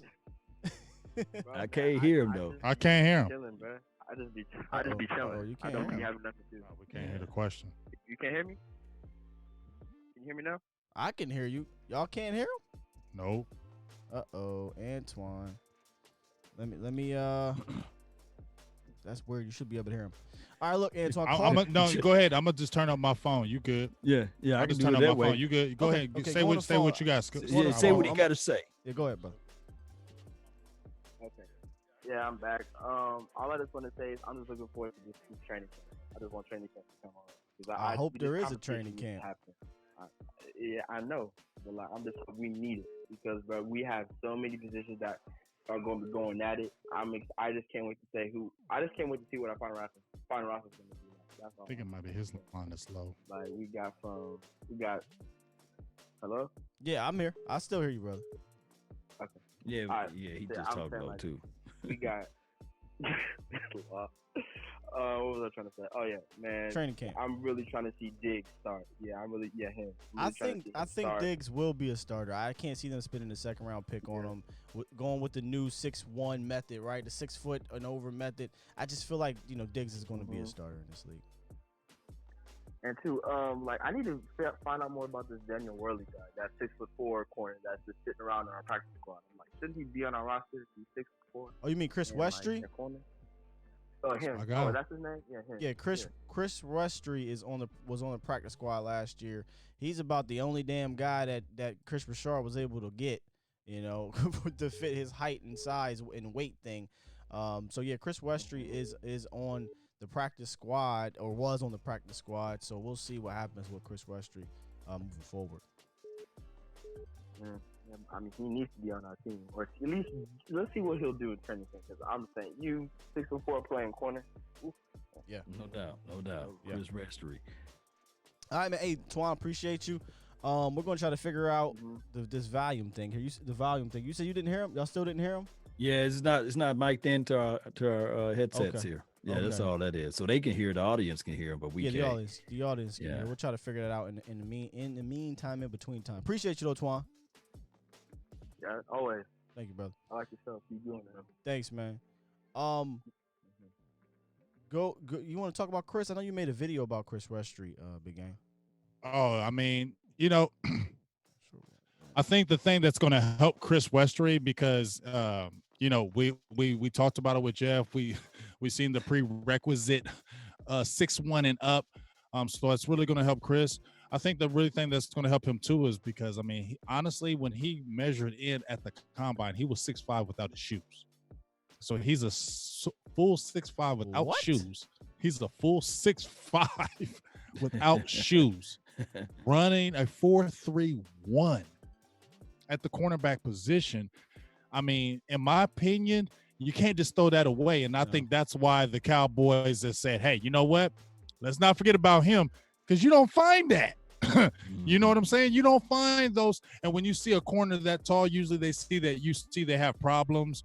I don't know if you guys remember a guy named, I believe it was Steve Smith or Sam Smith. He's like 6'3" corner. He was with Kansas City.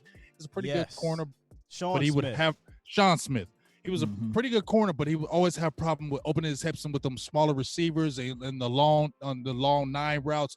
He would have problems. So that's the only thing I worry about with Westry. But please, let's give this kid a chance. I want to see what he can do because you just can't throw 6'5". And when we saw me and Law see him at training camp. Right. He was bracketing Cobb. And when he can really cover you and swallow you, yes, I like it. Let's give him a chance.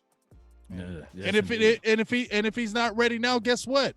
The practice squad is unlimited years now. So it's okay. Stash his ass back on this practice squad and keep letting him develop. Man, please. I didn't even know that. The new ruling whereas the practice squad is unlimited. That's a good feeling. That's a good thing to know there. So, yeah, let's see. You remember, they're not married to these guys, so that's the only situation with that. Hey, real quick, shout out to is it Terrell Hickney? Welcome to the Defender Members Club, man. Appreciate you joining the membership club here, and the $10 donation from Texas Bred Cowboy 83 with the $10. Thank you, brother. Appreciate you. What up, fam? Texas Bred 83. What up with you, fam? Hey, you know what I love? I don't mean to cut you off, Skywalker. I just want to say this right quick. I love when you have memberships on all of us, and they all like, hey, I mess with Bill, I mess with Law, and I mess with Big Game. I love you. We all have perks on the channel that you should be a part of. I mean, it's we all give you different variations of things, man. We got a call on the line, man. If you can hear us, state your name, where you're from, and we'll figure out if they can hear you or not. Right. Hey, Sky, how you doing? It's the Lunatic. Big Game James. Law, how you doing? The Lunatic. Are y'all on there? Y'all can hear him or no? No, I can't hear him, but I'm going to flow off of you, Skywalker. Okay, go ahead, Lunatic. Everybody else can hear you, though. Hey, I'll just go ahead and make my question. You guys can comment on them, or if you want to stretch them. Listen. Okay. I like what Jeff said about offensive line, like the corner safety. We can work those out. But Tyrone Crawford at right defensive end, just for leadership. If you listen to McCoy, I think he's going to be our defensive leader. Every interview, he's going to be our big dog for the defensive line. And who, McCoy or Crawford? Yeah. McCoy. Okay. McCoy. And just to keep Crawford around for that leadership, I'm not too sure about that because, hell, my mind exploded when he said Dell may not reinstate Gregory and he might suspend Aldon Smith for a couple of games. He was speaking in hypotheticals. He was speaking in fantasy land. He wasn't saying that is what's going to happen. He was answering a question about Tyrone Crawford, essentially. Yeah, but again, Goodell scared you a little bit. Screw us in fantasy land. Right. What are you talking about, man? I couldn't hear him. Let me relay. It was a great interview. I'll hang up and I'll just listen to your topic about Tyrone Crawford there. Appreciate you. Thank you, Lunatic, because it's difficult right now with the calls. But I appreciate you, man. So what he said, guys, was he said Jeff scared the shit out of him when he said that they may not reinstate Randy Gregory, they may not reinstate Aldon Smith, and we got to roll out Tyrone Crawford. And I said, well, what Jeff was trying to say is if the worst case scenario is that, then we'll roll with Tyrone Crawford. He's not saying specifically, but his question or statement was about basically what to do with Tyrone Crawford at right defensive end or wherever the hell you want to put him. How y'all feel about Tyrone Crawford? Yeah. Y'all already know my feelings about Tyrone Crawford. I don't want to keep repeating myself. I don't hate Tyrone Crawford. I liked him when he came in the league. I like what they did with him. But my thing is this: you had double hip surgery. You've had nagging injuries. I would love to still go out there and get a Everson Griffin. But here's the thing: Tyrone Crawford has been a rock the whole time he's been where. My thing is I feel better with Tyrone Crawford like I feel better with Brandon Carr. I didn't like when Brandon Carr was making $10 million, but damn it, I love Brandon Carr when he was making $5 million. You feel me? So I don't like Tyrone Crawford making $9 million, but if you drop down to $4 million, let's roll, Tyrone Crawford. Yeah, Tyrone Crawford, like he said, Jeff was talking about the fact that the leadership that he brings to the table. Yeah. And I got a chance to see with my eyes myself about Tyrone Crawford and the way he just leads the team off the field. Now, he is a captain, I think, on the field as well, and people kind of listen to him. So I think that he brings that type of situation. They listen to Tyrone. So although we may like you said, Big Game James do not value him at that high level when he's making that much money, but we will like him if he break that salary down and we can keep him for a low level money, Hell to the we love you if you dropping that bread down. I see Sean Lee used to make me mad until he took that pay cut, and I was like, all right. Right. Hey, we got another caller on the line. So listen, callers, for whatever reason, all the panel can't hear you. I can hear you. The nation can hear you. So you're fine. So here's what we're going to try to do to switch this thing up a little bit. If you have a question, ask the question, and I'm going to relay it to the guys, and we'll answer the question off air. If it's a statement, state your statement, and we'll talk about it off air as well. So we got a guy. I'm calling because I love my Dak Prescott and my Dallas Cowboys, and I say I'm still rocking with the 16-0. I know everybody said this and that, but I'm staying out Is that Jessica? every year with saying 16-0. Yes, what's up, big gang? It's Jessica. It says it's Jessica. Thank you, Jessica, for calling in. I told you that's my girl. Anybody? I didn't even have Skywalker. I didn't even have to hear it. All I see her loving Dak Prescott. I said, that's Jessica. Yeah. Thank you, She Jessica. don't play with that. Guys, I really believe, I'm looking forward for them to pay. And Big Game James, I like what you said because that is the fact. Everybody is hooked on Romo. They didn't say all that when Romo kept going down. And I'm telling y'all, I was praying, y'all, that we got somebody that would come because we didn't have nobody. We had nobody. But then Dak stepped up, and Dak did not let us down. It is not his fault about the 8-8 of last year. Last year is done. This is a new year. This pandemic is going on. But I'm looking forward for a great season, guys. Yes. And I'm looking forward for our boys to kick butt. Yes, indeed. I can't stand the haters. Hey, appreciate the call, Jessica. Y'all think? How y'all feel? How y'all feel? Because I'm looking forward for a great season. Well, we're going to talk about it. I love you guys. Thank you. Thank you, Jessica. We'll Go talk for about it off air. Appreciate you calling in. All right. Have a good night. Oh, she was rambunctious. I like that. That's one. Jessica. She like been rocking for 3 years, and let me tell you something. Me and Jessica don't. Now you know we people, so you can take this one. She did have a but question, we used to go back. We used to go back and forth. If I said anything bad about Dak Prescott, Skywalker, I was cut off. Her question was pretty much how do we feel about the season? Like, what do we think about the season going into it? 10, 11 wins. Yeah, I'm right around 11 and 12 wins for this particular season. I am cautiously optimistic. I believe we'll have double-digit wins, but where I am most worried about per se, I have to see the defense. I have to see it. I love the philosophical shift. I've talked about this on my shows previously. I love the shift, what we're doing, being more aggressive, being more hybrid, going for the longer corners and actually literally doing that, going to get them, emphasizing turnovers, emphasizing defensive tackles. I love all that. But we got a ton of new players. We got a ton of new coaches on that side of the ball. So I just have to see it. I can't go all in with the defense just quite yet. So that's how I feel about the D, y'all. We do have a call on the line.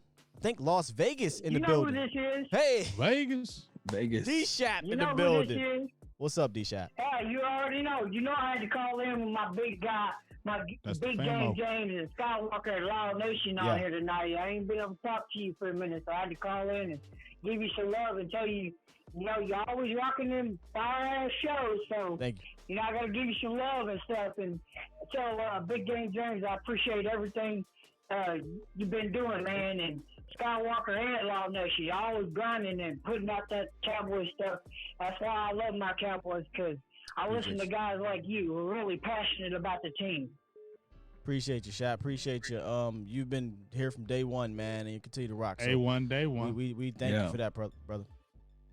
And Big Game James, would you? Let me ask you a question. Was you serious about getting me on the show with you guys or something like that? He said, "Are you, James?" He said, "Are you serious about getting on the show with one of us?" I'm not really sure. Yeah, he's Daryl. I'm gonna get with you probably tomorrow or the next day, but you're gonna be on my show next week with me. Okay, I got that'd you. be great, I'll get in your inbox and we'll get you scheduled.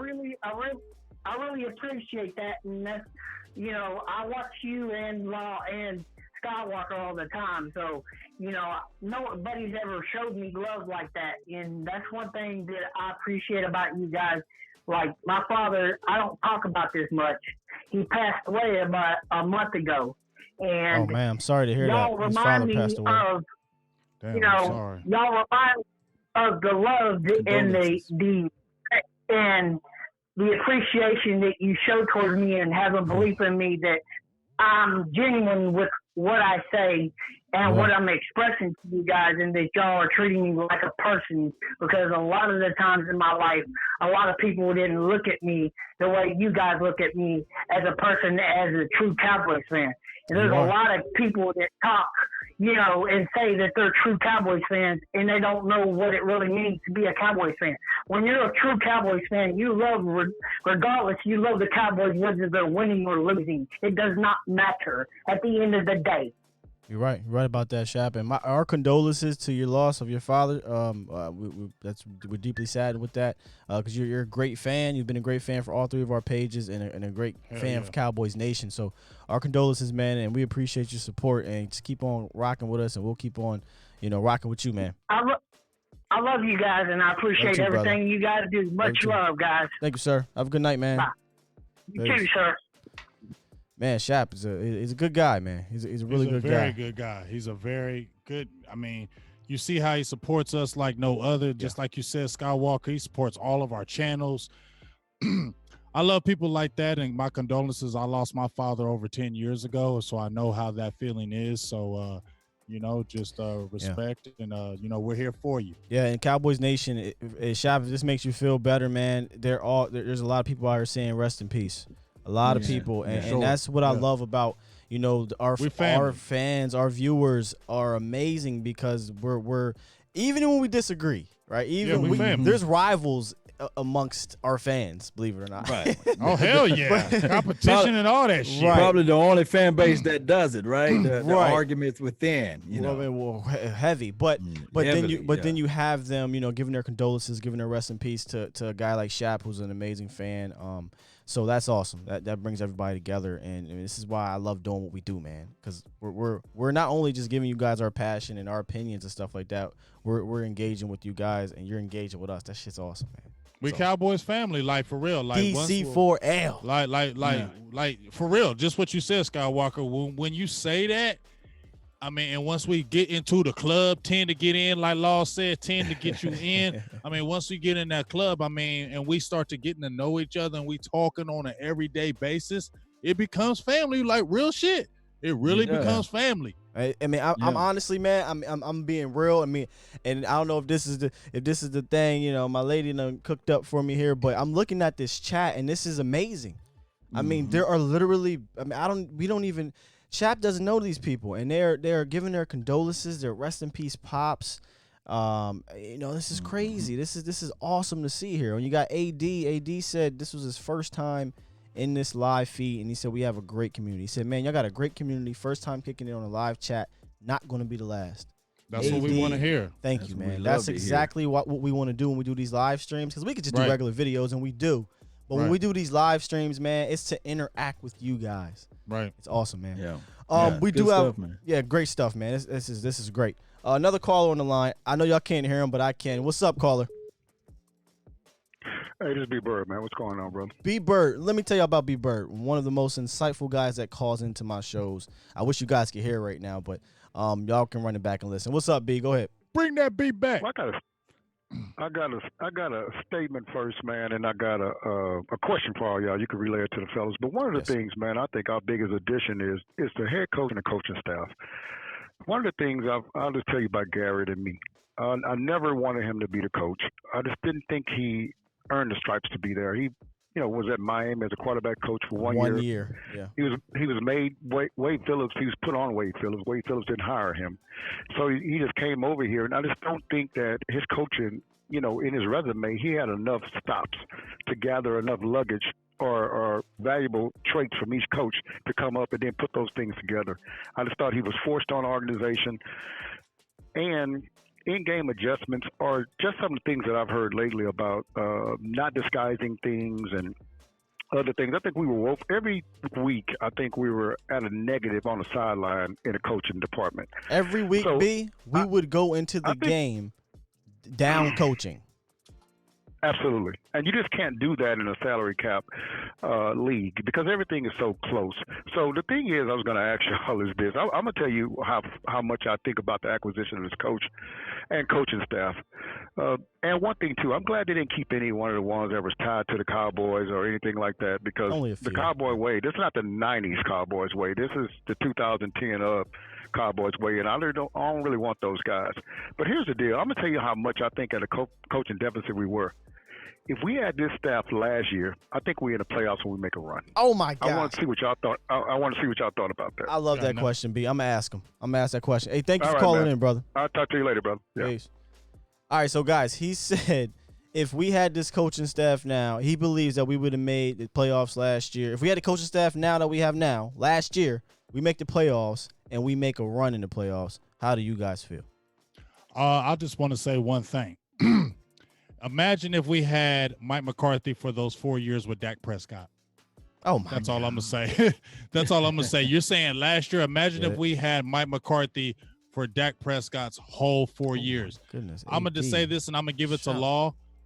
If Dak Prescott came into the league, and we saw Jason Garrett was an average coach, and I said this on one of my shows, if Dak Prescott did all this with Jason Garrett. If Dak Prescott did all this with Jason Garrett, how much better is Dak Prescott going to be with Mike McCarthy? Yeah, I've been saying the same thing too. He's going to be a whole lot better. Golly! Yeah, Should be and that's jumping one up thing. and down. Yeah. Hey, real a lot quick, of people don't understand that part of it. shout out to AD again for another $99.99 donation. Holy shit! AD, I see you, First time coming through the 200. chats, and he's 200, dropping the holla. bombs, man. Appreciate you, AD. This Appreciate is your brought support. to you by AD powering the show today. brought to you You by better become AD. a subscriber, a member. My man. We got another caller on the line though, real quick. Damn, I see you, You there? Skywalker. Yeah, I can't hear the calls though. Yo, Yep, we got a caller. You there? what up, man? What's up? Who's this, man?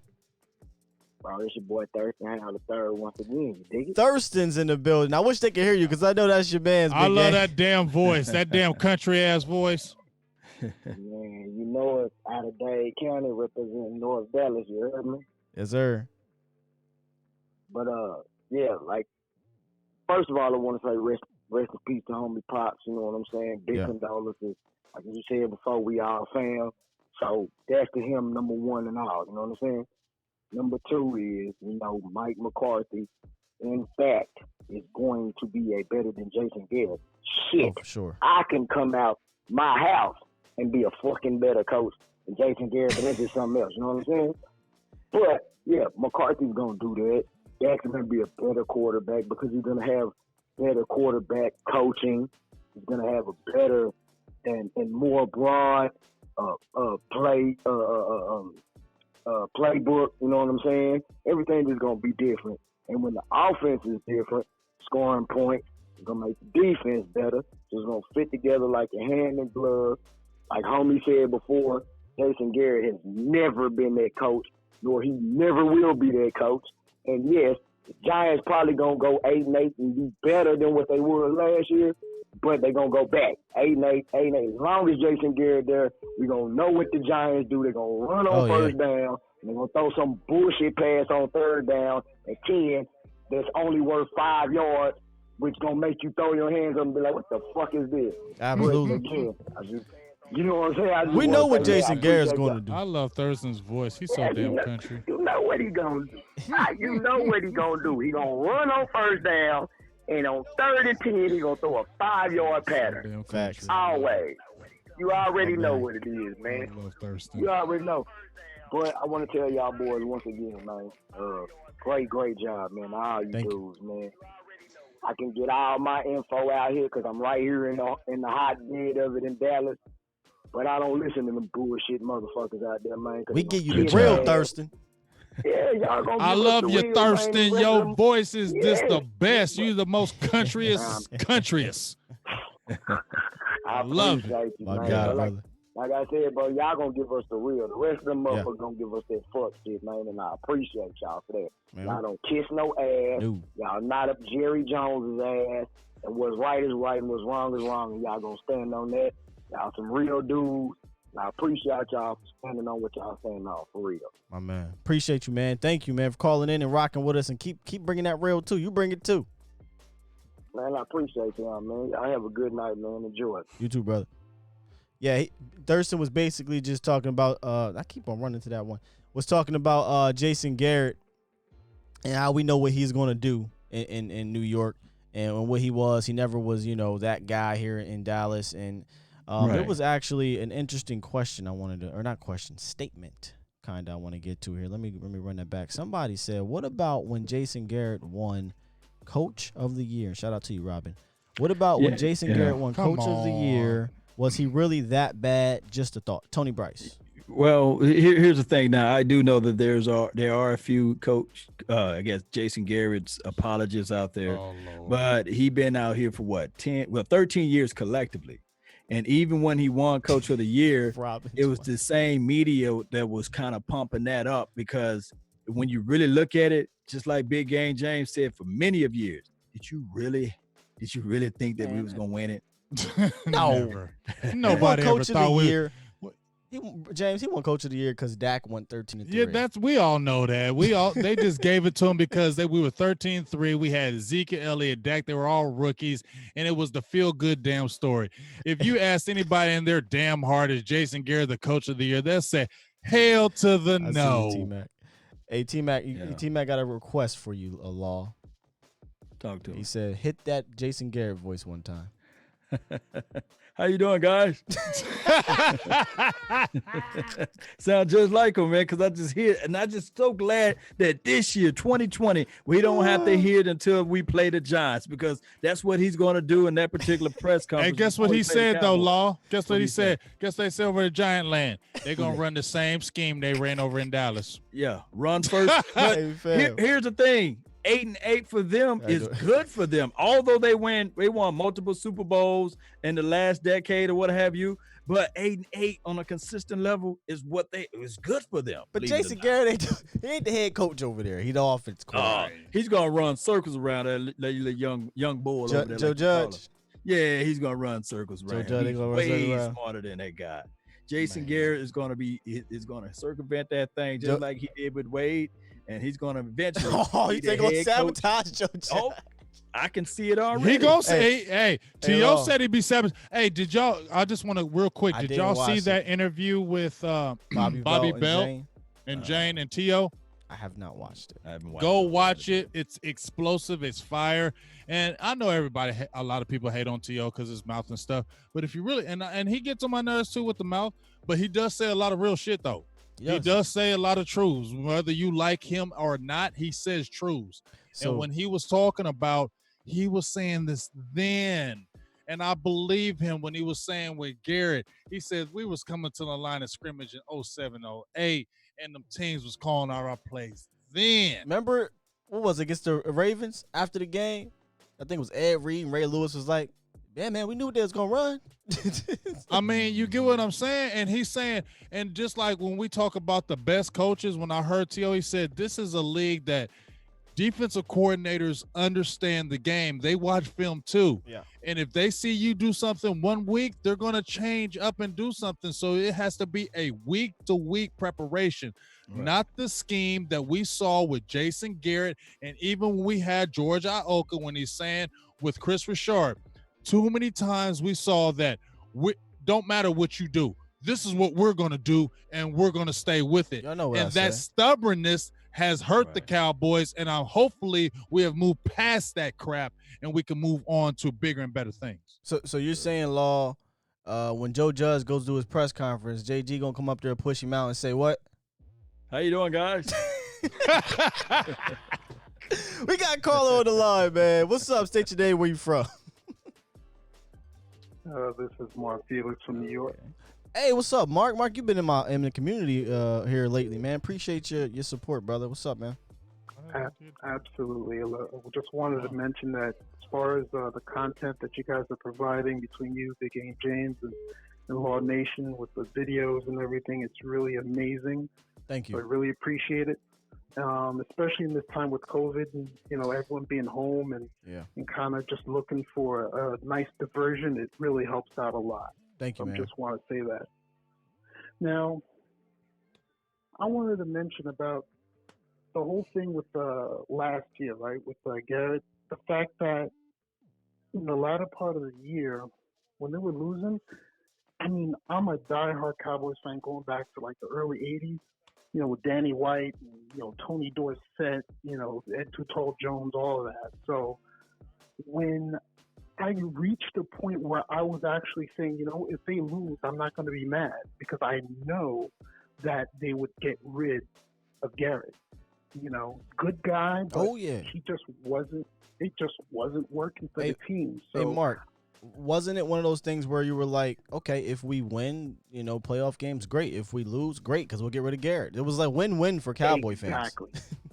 That was exactly my viewpoint. So I think that right now where we're at, we're in a good place. We talked a couple of weeks ago about the adaptability that this team is going to bring, the fact that they'll have the ability to, you know, if we want to play smash mouth against a team, want to run them, you know, run it down their throats, we could do that. If we want to go high flying, we could do that. So basically, it's pick your poison with any team in the league that we could play against. So I'm really, really looking forward to that. Now, one question I did have though that I haven't heard people bring up too much is the whole aspect of empty stadiums. Okay. Now, you know how football basically it's a game for TV, but at the same time, when you're at the stadium, there's a feeling that you get when you have 90,000, 100,000 people screaming and yelling. What kind of impact do you think that's going to have on the games? Because I'm thinking that, you know, yes, they're all professionals, but could that maybe even the playing field a little bit as far as like eliminating home field advantage? Because, you know, like if you're going up to Seattle, everyone's talking about the 12th There's man. no 12. Guess what? There's no 12. You know, KC, Baltimore, all those places. So what do we think about that? Yeah, I'll hang up here and I'll ask the panel that, okay? No doubt. All right, man. Appreciate you, Mark. Thanks, man. Hey, he has some good things to say about us. First, he said the content's been amazing. He really appreciates it, especially during this, you know, the COVID situation. So I want to relay that to you guys. He appreciates all of our content. And then he talks about the question is the empty stadiums and the impact that it will have on the games. Do we believe that it will pretty much even out the teams? And his example was, you know, when you go up to Seattle for the 12th man, there is no 12th man. So if we have to play games in an empty stadium, how do you guys feel about that? Go ahead, Law. I just don't feel like this will go forward because if it's no fanfare, of course we know the TV revenue is high. Nevertheless, there would still be people with issues and problems of sitting there saying that maybe my daughter have COVID or maybe my auntie have COVID. How can I be on this road thinking about playing football when I have family members with this particular ailment? So I don't know. You know, I just think that we need to come down with a solution, maybe a vaccine, or maybe when we create or get herd immunity, maybe we can start this league off from there. I just don't think that the fans not being able to be at the games would be a good look for this football organization. It wouldn't for the NFL. It's for the NFL, yeah. It's going to be too hard, man. I mean, all that money. I mean, it's like the slippery slope because we're riding into the unknown. You get what I'm saying? Like we don't know. You know what I mean? Like I'm out here in Columbus, Ohio, and Friday they're opening up everything. Monday, I think everything will be officially open, right, Boothang? Everything's gonna be officially open out here. So, but even then, you're still like nervous because you don't know. You know what I'm saying? Even though they're opening, it's still out there. People are still dying. You wonder, well, damn. Even if I take precautions, how can it? How can you feel safe? You know, something happening. So they said, you know, the Surgeon General, I can't remember. He was saying that, you know, the biggest thing that they don't want to have is the football games because with fans there is because that's going to where the outbreak is spreading. So, man, it's just going to be really tough, man. You know, if they have football games, because they were talking about baseball was going to have some games where they don't have the fans. So that's just going to be a weird situation, but it just might be this year that it just might happen. Yeah. And then on top of that, just to piggyback off of what you're saying, fans are fans for a reason. It's short for fanatics. So you mean to tell me you're going to stop thousands and thousands of people to not show up at a stadium? look, people not gonna sit at the home when they know for sure Dallas Cowboys is playing down there at Arlington Stadium. They're gonna tailgate, they're gonna rally, they're gonna all be around that stadium.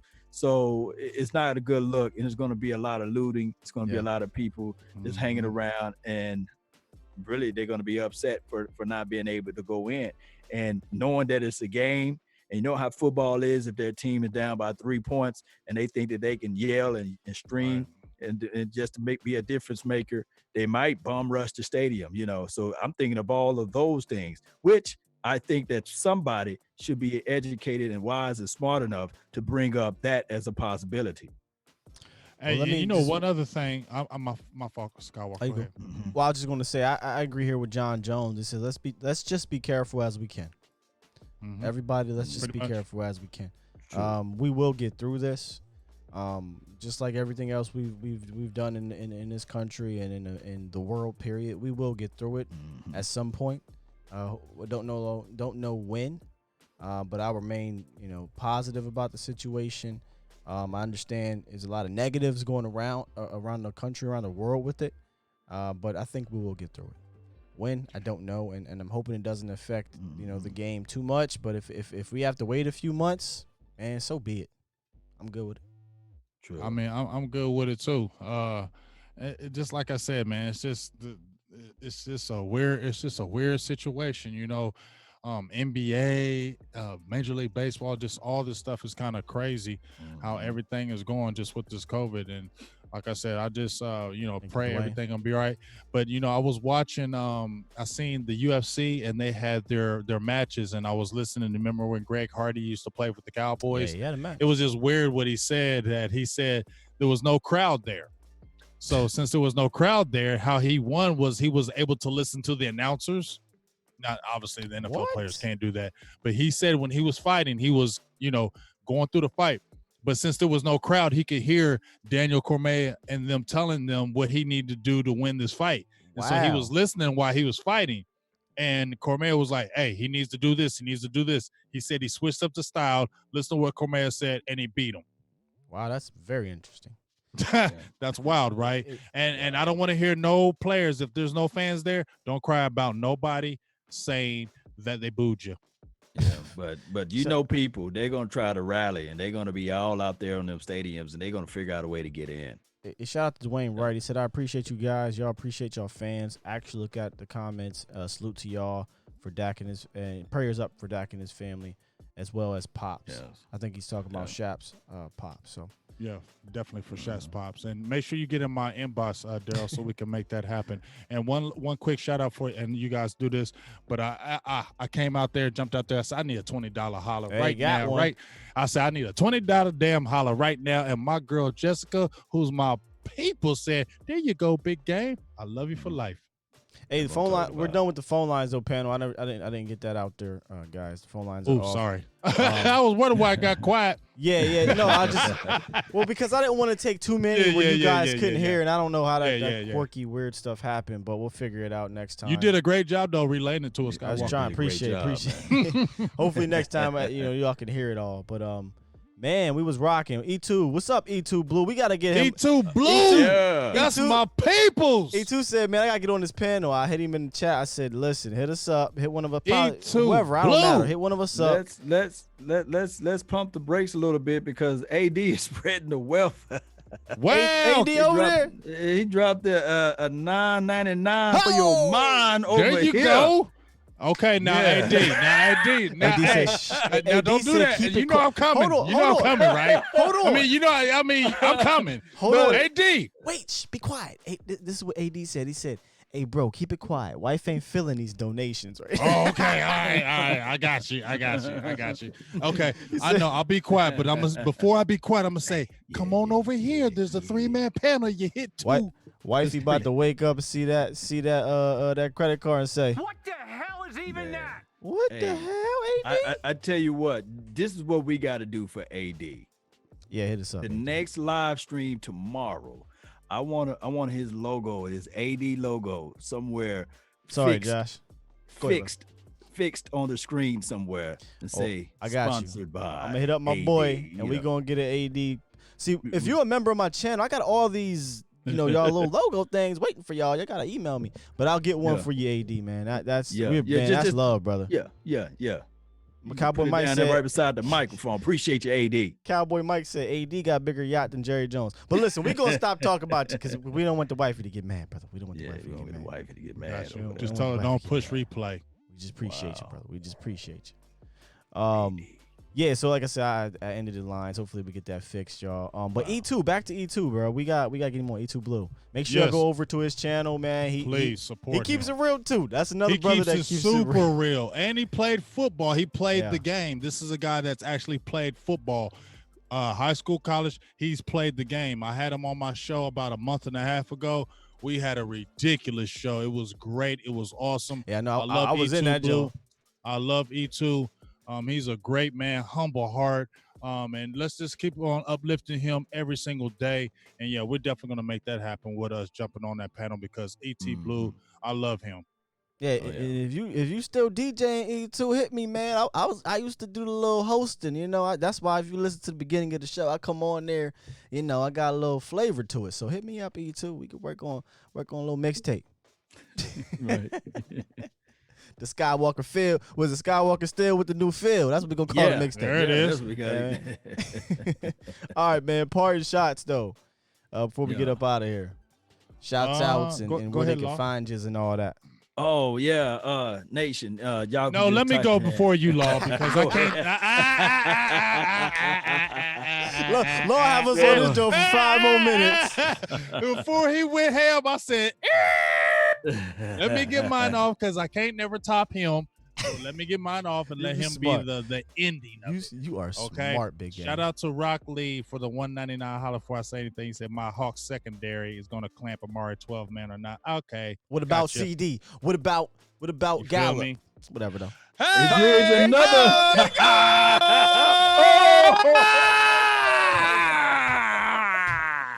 Cool. Oh my goodness. His wife knows now. Hey, D, I love you, baby. I feel bad for you if your wife knows what's going on, but I love you. Appreciate these. Oh my God. We sure. I ain't got nothing else to say. We sure this AD don't stand for Anthony Davis from the Lakers. Anthony Davis from the Lakers. He got them big checks. He just sending it to us. Hey, Martin said, "Hey, Skywalker might be Laker Nation Anthony Davis. Real rap. That might be Anthony Davis. We'll take it. Hey, Josh. we love you, big baller. Shot caller, 28 blade on the Impala. This is what we do on this. This is what we do. If y'all rock with the late night hype, where y'all get this highway? No, fly away. Better way. Waterville baller. E2, let me go dig in my bag right quick. Hey, but listen, go ahead, get your AD out. I got a couple other donations we want to get out to. All right, real quick, shout out to Robin. He says, ask Law to do the Jason Garrett one more time. Trademark. Jason Garrett, come on. How you doing, guys? And then he be smiling. I was like, Jason, why are you smiling? We just lost by 20 points. We just lost the freaking playoff game. And the first thing he said against the LA Rams when we lost that Cowboys Martin says, hey, real quick for my man Josh, man, shout out to you. This is great, man. $5 donation from Josh. He said, off the strength that I appreciate y'all. My son and wife are finally coming home tomorrow after a month in the hospital. Y'all have helped bring me through. Man, that is huge, brother. Damn. That is huge. First of all, bro, like that is huge, man. And that just gave me chills, and I ain't even on no BS. I know. That just gave me chills. That's huge. Everybody, Cowboys Nation, prayers up to Josh, Josh's family, his wife, and his son, I believe it was, coming home. That's awesome. I hope if it's from COVID, I hope they're recovering. And the fact that we've helped you get through, man, that makes me want to push even harder. Make me want to go study and watch film all damn night and shit. Thank you, man. About to. I got a project coming up that you about to make me get in the lab right now, man. Wow, got a project coming up. Make sure y'all. That's humbling. Wow, that's very humbling, man. Amazing, real talk. Amazing. I hope everything is good with your your family, your wife, and your son. That's amazing. They're coming home. I know how that feels. I've been there before. Hell yeah. Yes. Wow. Yeah. Awesome, brother. Awesome. That left me speechless. Yeah. And I don't. And I like to talk. Yeah. Well, I mean interrupt Skywalker, but no. See, I knew that was coming, Skywalker. I knew you was gonna get me like that. Are you done with your outros, man? Because we know Law got about 5 minutes worth, so I'm done. Okay. Go ahead, I ain't got nothing to say. This Silver Blue Nation. Every single last one of them, Law, because you never know my who's goodness. listening. This dude got 1,700. You never know who's listening. You never know, man.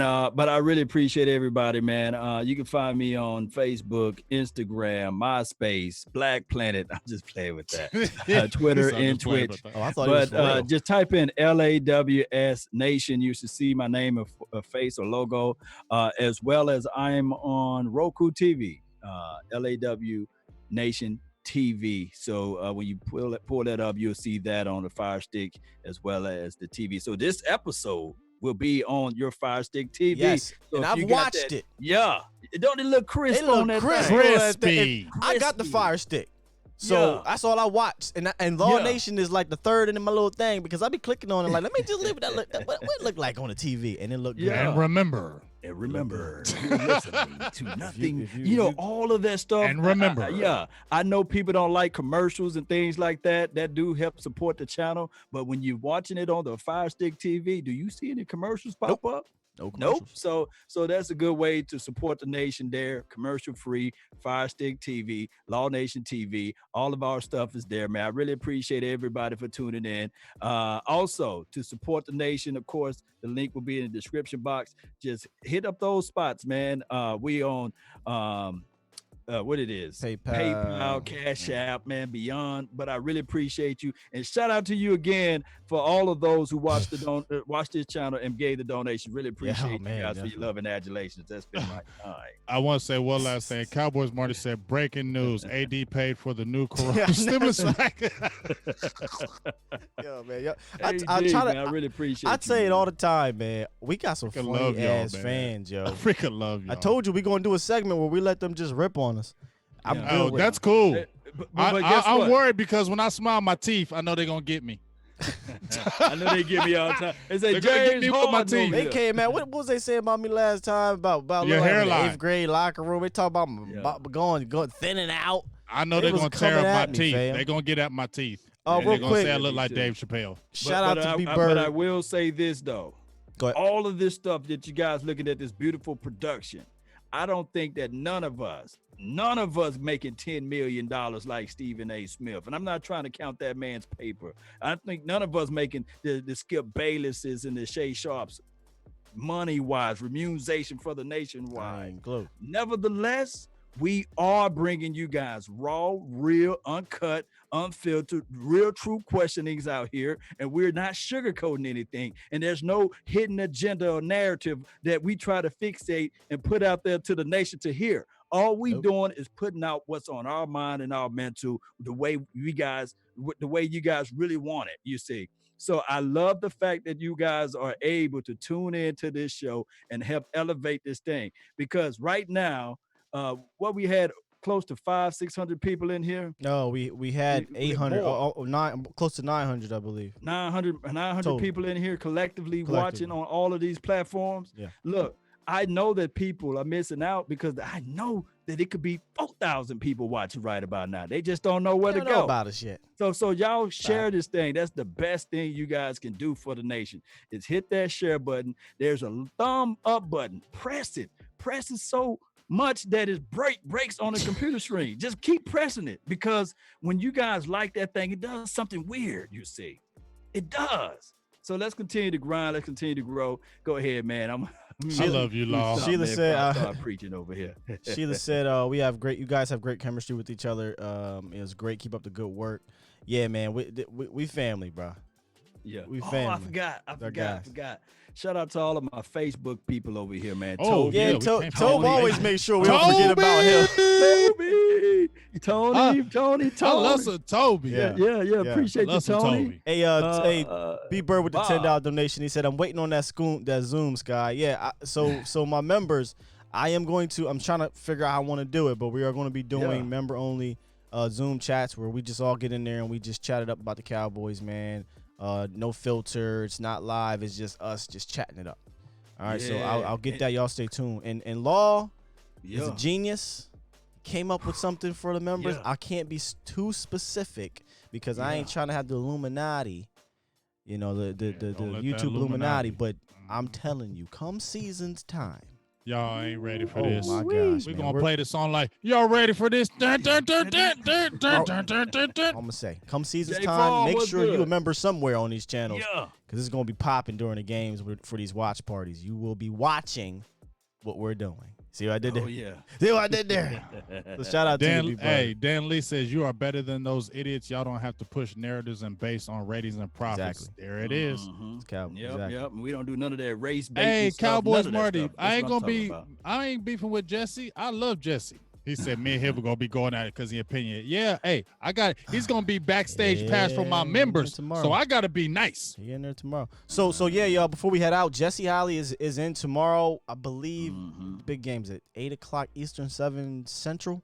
Is that right, big game? Oh, yes, I'm sorry. 7 p.m. Central, 8 p.m. Eastern. Okay, so 8 p.m. Eastern, 7 p.m. Central.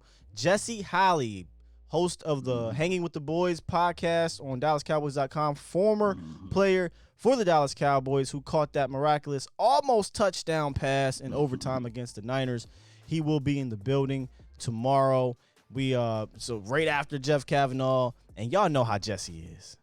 Y'all know how Jesse is. I don't know how. We'll see what happens when he's here, but what we like to do is let our guests, do their thing, and we push back. You know how I am. If y'all watch the show, y'all know I push back. If we got to push back, we push back. But we're going to let Jesse get his takes off. Very opinionated guy, very smart guy, very football smart. And that's what we want. And he's real. Keeps it real. Whether you like his opinion or not, he ain't going to sugarcoat it. Yeah, and when I talked to him actually today, he told me, he said, he went over our review and he said, I like it. And he said, he's going to answer those questions, and really good. But we also have to understand that he does still have some connections with those Cowboys. Yeah, he's on still with work for him. He still works for them. He's hanging with the boys. So y'all have to understand, Jesse keeps it real, but he still works with the Cowboys in some form. So maybe some things he may not be able to say because of that, and we have to honor that and respect that. Hey, Jay, Jay Farm, I noticed that as well, man. Since the COVID has happened, the podcast on DC have been spotty. They've been a bit spotty. So, but that's why you got us. That's why you got us. We bring him. I mean, I'm gonna just say this one last thing, Skywalker and Law, but and this is to my passionate plea to all the fans that look, I ain't hating, but where you getting this at anywhere else on the underground? George, Tanner, where you getting? We got Cannon, Dix. Tanner. I mean, Patrick and I done brought in Q. We gonna keep coming with them. I mean, we done brought tons and tons of people. Where are you getting this anywhere else, y'all? This is the underground. We ain't just talking about Cowboys. We going out there and getting you Cowboys. We getting you the top people in media. We getting you football players. We just had Tanner, who was actual coach in the locker room. I'm surprised. Honestly, I know George's stuff went viral. I'm shocked. Tanner gave us so much damn meat. If one of you those, better go back and listen to that damn interview. Tanner gave us so much meat on the bone. You better go check it out. If Warren Sharp, because he was actually there. He was there. He was there in the locker room last year. He was a special teams coach. Man, he said some stuff, player. And he said real shit. He actually, and when all y'all was talking about why the hell Trevon Austin did this in this Minnesota game, he told you. Yeah, he was saying. I mean, we bring the real over here, y'all. Where are y'all getting this anywhere else? Now, we not saying, hey, we're not hating on no other channels out there. That's not at all. But all we're saying is this: we brought this 3-man crew to bring y'all the fire and the flame and the yoga, fire and flame. So we're gonna continue to keep on making this hot. Indeed. We ain't gonna just talk about Cowboys football. We bringing you Cowboys football, and to me, that's the mother sucking difference. Dropped the bomb on that one. That clue bomb. All right, man. That's it for me, man. Shout out to everybody, like everybody in the chat, everybody in the comments. I think we hit about 2,000 comments in this thing, man. Y'all were killing it. Jeff was amazing. Tomorrow we have Jesse Holly. Appreciate all the donations, all the members, subscribers, everybody chatting it up. Wow. I mean, every time I get off of these things, I'm just more and more impressed with y'all out there, man. Y'all are amazing, man. I'm all wrapped out. we won live today, man. Appreciate you, though. On behalf of Big Game, Law Nation, Skywalker Still, we out. Yeah. Oh, shout out to my guy, Ron Humford over at Silver Blue Nation. Keep it holding it down, baby. I want to make sure I gave you a shout out. Shout out to the mods, too. Stevie Mack and everybody. We them Shout out to the boys. mods. Yeah. Yes, sir. And remember, you're listening to nothing but the best. Salute. Salute.